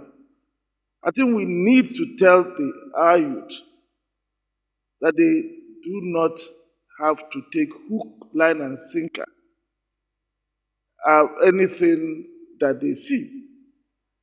Any information that comes to them, they have to process in the light of their own circumstances. Because that is how the serious people deal with their problems and emerge better and stronger. Maybe in 50 years, if we do well, children, grandchildren, 50, 60 years, can start talking of work-life balance. I don't think ourselves and the youth now will be talking about that. That does not mean we should not have rest, take time off, but that should not be a primary preoccupation. I thought I should add this. And Excellence, thank you so much for those valuable words. I think now we can move to those closing comments. And Your Excellency, I'm going to end with you, President Rama. So I'm first of all going to ask Ahmed and Tony, and I will get His Excellency President Benedict Orama of Afreximbank to close our session. Now we're talking about inspiring the youth. We're talking about giving them visibility into your worlds because you are the leaders of today. So I thought long and hard about this. How do we best present this conversation as a lesson to young people? And there was only one way that I thought I could do that. And that is to ask you to give us insight into what you are saying in your boardrooms as you lead your companies, and of course, Afreximbank, so will come to you at the end, as you lead your companies through a very challenging environment. We hopefully are at the tail end of COVID-19. We have a global crisis in the form of Russia-Ukraine. Inflation is at all-time highs. Food, fuel prices, obviously reacting and increasing and fueling inflation. I want to know right now how you are managing your boardroom, what you are saying to your teams on the ground as we face this complex world. Because there's a bright future, but we need to navigate some tough times. So if you can give us that insight, Ahmed, what are you saying to your board? What are you saying to your management teams? And what can you share with young people about your leadership? Thank you. I'm just saying that even if really it's tough times worldwide and regionally and even sometime, but there is always opportunities, and how it really would change and how we transfer this tough times to opportunity for our countries, our companies, and for our people. And really our main target, as a company, we are around 25,000 personnel or employees working worldwide. Our main target is really to have better future for each person in the company and the society around us, to have better knowledge and training, to give them visibility of the future, and at the same time to focus a lot on the young people and young generation. Me, by example, I'm 60 years old. So our main target is really how to establish and to put very clear idea for the future, especially for the young. As example, we recruit every year 10% of the total group number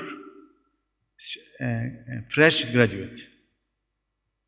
And we insist that each person in the company have around number of fresh graduates to train them for 6 months and how to transfer the knowledge to them. And all our training and all our knowledge is focused on them. And this is not only for Egypt, this is for Tanzania, for Ethiopia, for Sudan, for Nigeria, for all the countries. Especially that we, in all the countries, we tell to our guys, 95% of the employees in each country to be local, and at least 70% to be fresh graduate, to be the engine for the future. So I believe without this, countries die and companies also dies. Because these are the engine, these are the brains. Really, I'm telling you something. We recruit young guys, young generation to teach us what to do for the future. This is what we plan. Thank you. We need the young generation to teach us what to do for the future. Tony, insight into your boardroom, sir, and your leadership style. So I say to my colleagues and people I work with that first, tough times don't last. Two, that only tough people last. Three, that necessity is the mother of invention. Four, that we are long-term players.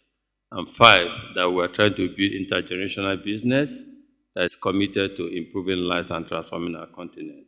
And unless and until we achieve this broad objective or purpose, that we cannot sleep. And so we should see in the journey, entrepreneurship journey is not a linear journey. You have up and down, but when you plot it at the end of the day, you see an upward and progressive movement. I tell them that's what counts. So in business, we make successes, we have challenges. And what the world is going through today is either it's the issue of inflation or interest rate hike or the food insecurity issue challenge, or in some regions of the world, like in Africa, some part of Africa, insecurity. It will not last, and we cannot be deterred or stopped because of that. So let's keep the hope alive, and that has helped us. When I engage with young African entrepreneurs, because that's my passion a lot, because today's Tony Elumelu was once a youth at some point, and I know my own life story that there's a whole lot of luck in being what I am today. And so I try to give them also the same encouragement. In fact, Professor Rama's intervention today, his first one, where he spoke about hard work, discipline, integrity, and dream. And this second one, where he talked about work-life balance and some of the, I say to my people, there's a book, The Outliers. We need to combine hard work with this new mantra of working smart. Let's work smart, let's work hard, let's apply intellect, let's adopt technology, everything, but let's know that to live a better future, to be successful, and not to be successful, you need to make sacrifices. And so when people just want to leapfrog without making sacrifices, I think they're missing a critical component and part of their growth story. So I say to young ones, be ambitious, dream dreams, and just baby steps. Let's take this one step at a time. But at times, people want to just jump. You don't. All of us, we started small, and then you grow cautiously and cautiously and cautiously, guided by certain principles, some of which Professor Rama has shared here: hard work, discipline, making sacrifices, and most importantly, thinking long term, that whatever it is, the hiccups we have, they will keep coming in business, but they should not deter young people.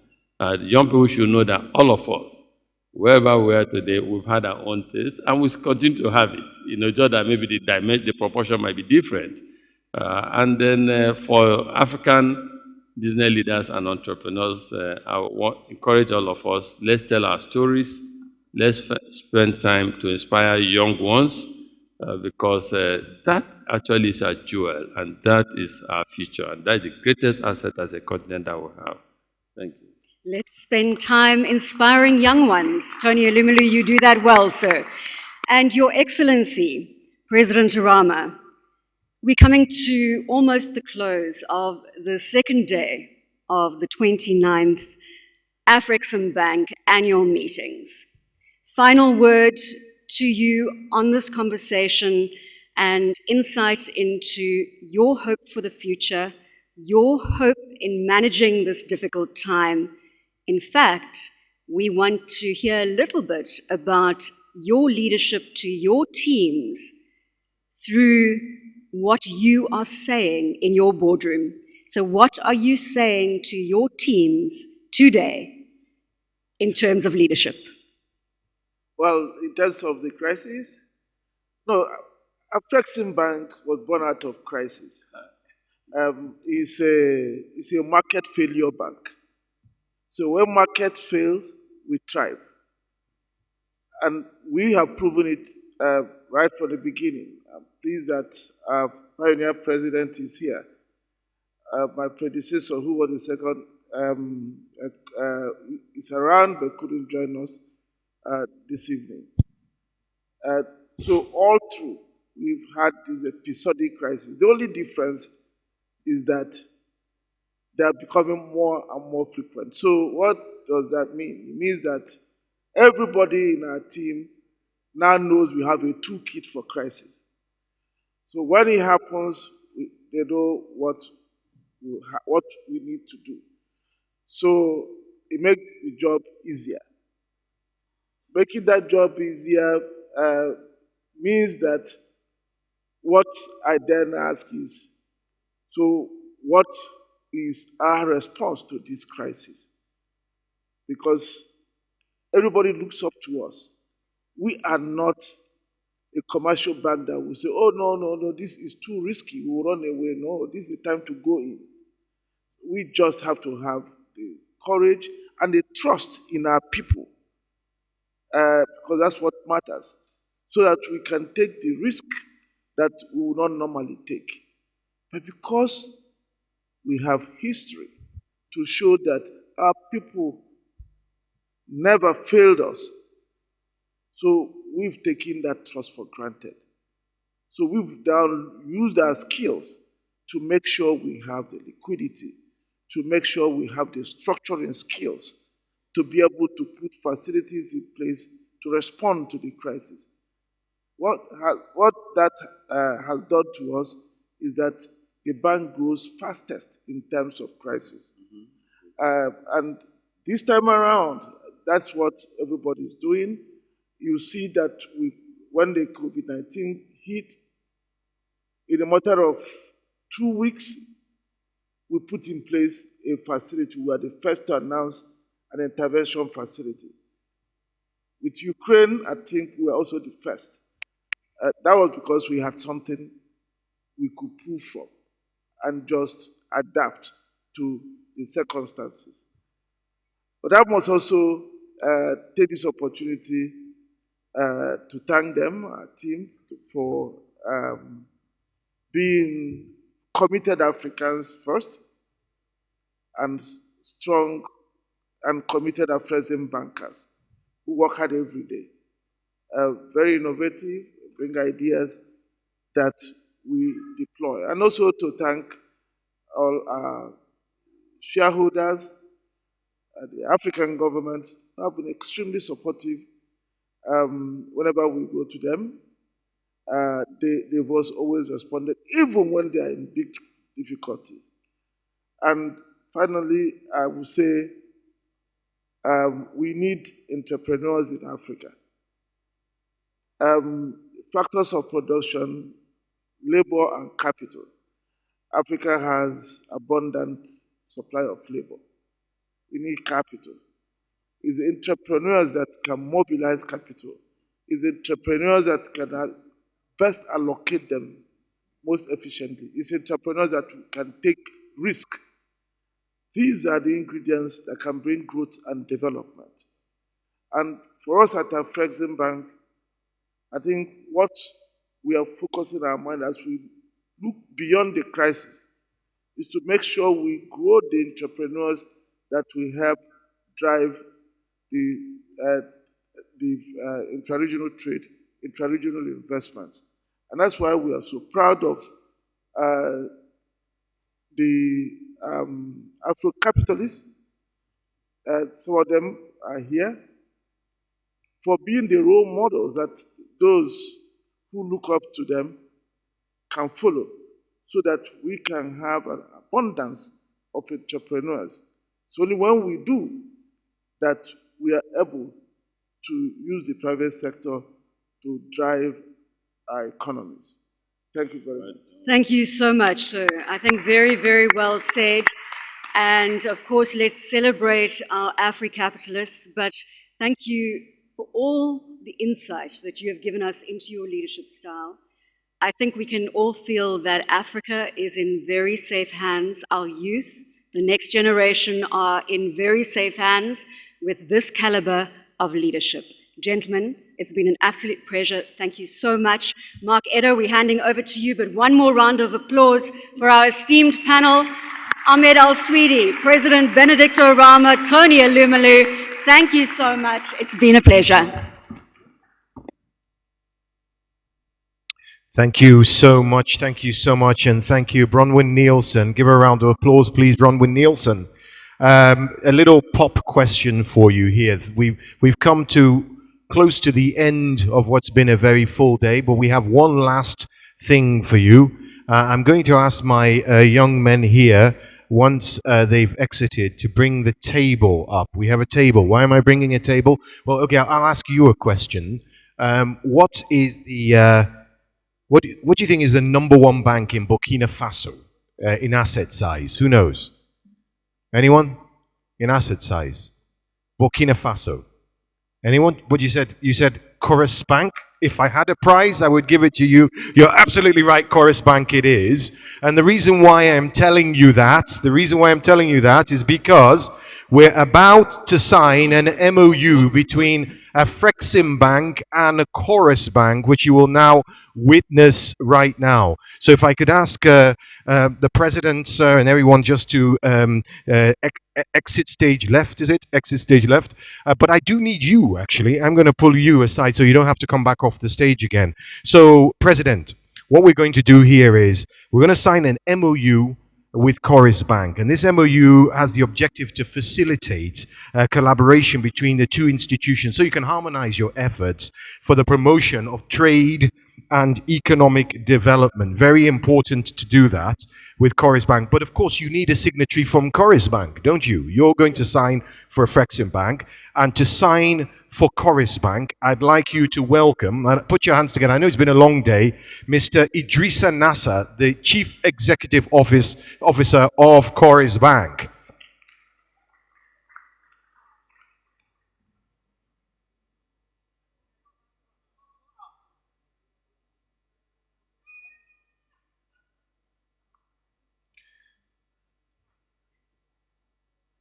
So, gentlemen,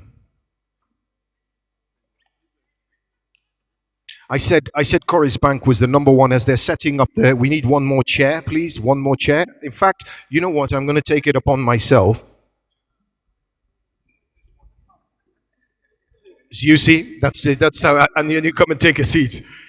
If the mountain doesn't come to Moses, Moses has to go to the mountain. Yes, exactly. Take a seat, gentlemen. So as they sign here, let me tell you a little bit more about Chorus Bank. Chorus Bank International, as I said, is the #1 bank in Burkina Faso in asset size, $2.1 billion US. That's the size. In addition to retail and corporate banking activities, Chorus Bank International has given itself the mission of developing SMEs and SMIs and supporting their leaders on all markets they have a presence. In 10 years, the Chorus Group has continued to extend its tentacles into West Africa. It's in Burkina Faso, Benin, Mali, Senegal, Cote d'Ivoire, Niger, Guinea, Guinea-Bissau, Togo. The vision of making it the bank otherwise everywhere it operates. So it makes it a good partner, a good Pan-African partner of choice for Afreximbank. Ladies and gentlemen, you're witnessing the signing. As they stand and exchange the documents, give them a round of applause. The MOU with Chorus Bank and Afreximbank is complete. Congratulations, gentlemen.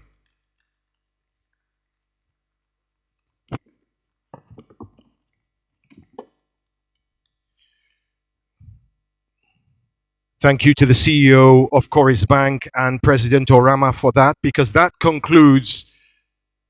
Oh, you want to say a word? Of course. Oh, thank you, Mark. Let me take the opportunity to congratulate and thank our brother Nasser, the founder and chair of Chorus Bank,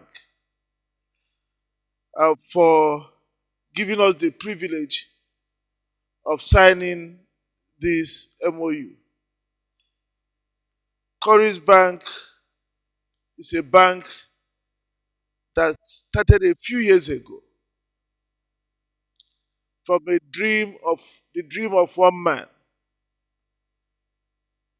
But the dint of hard work, the kind of things we were just discussing a few minutes ago, he has grown the bank into a regional powerhouse operating in multiple countries across West Africa,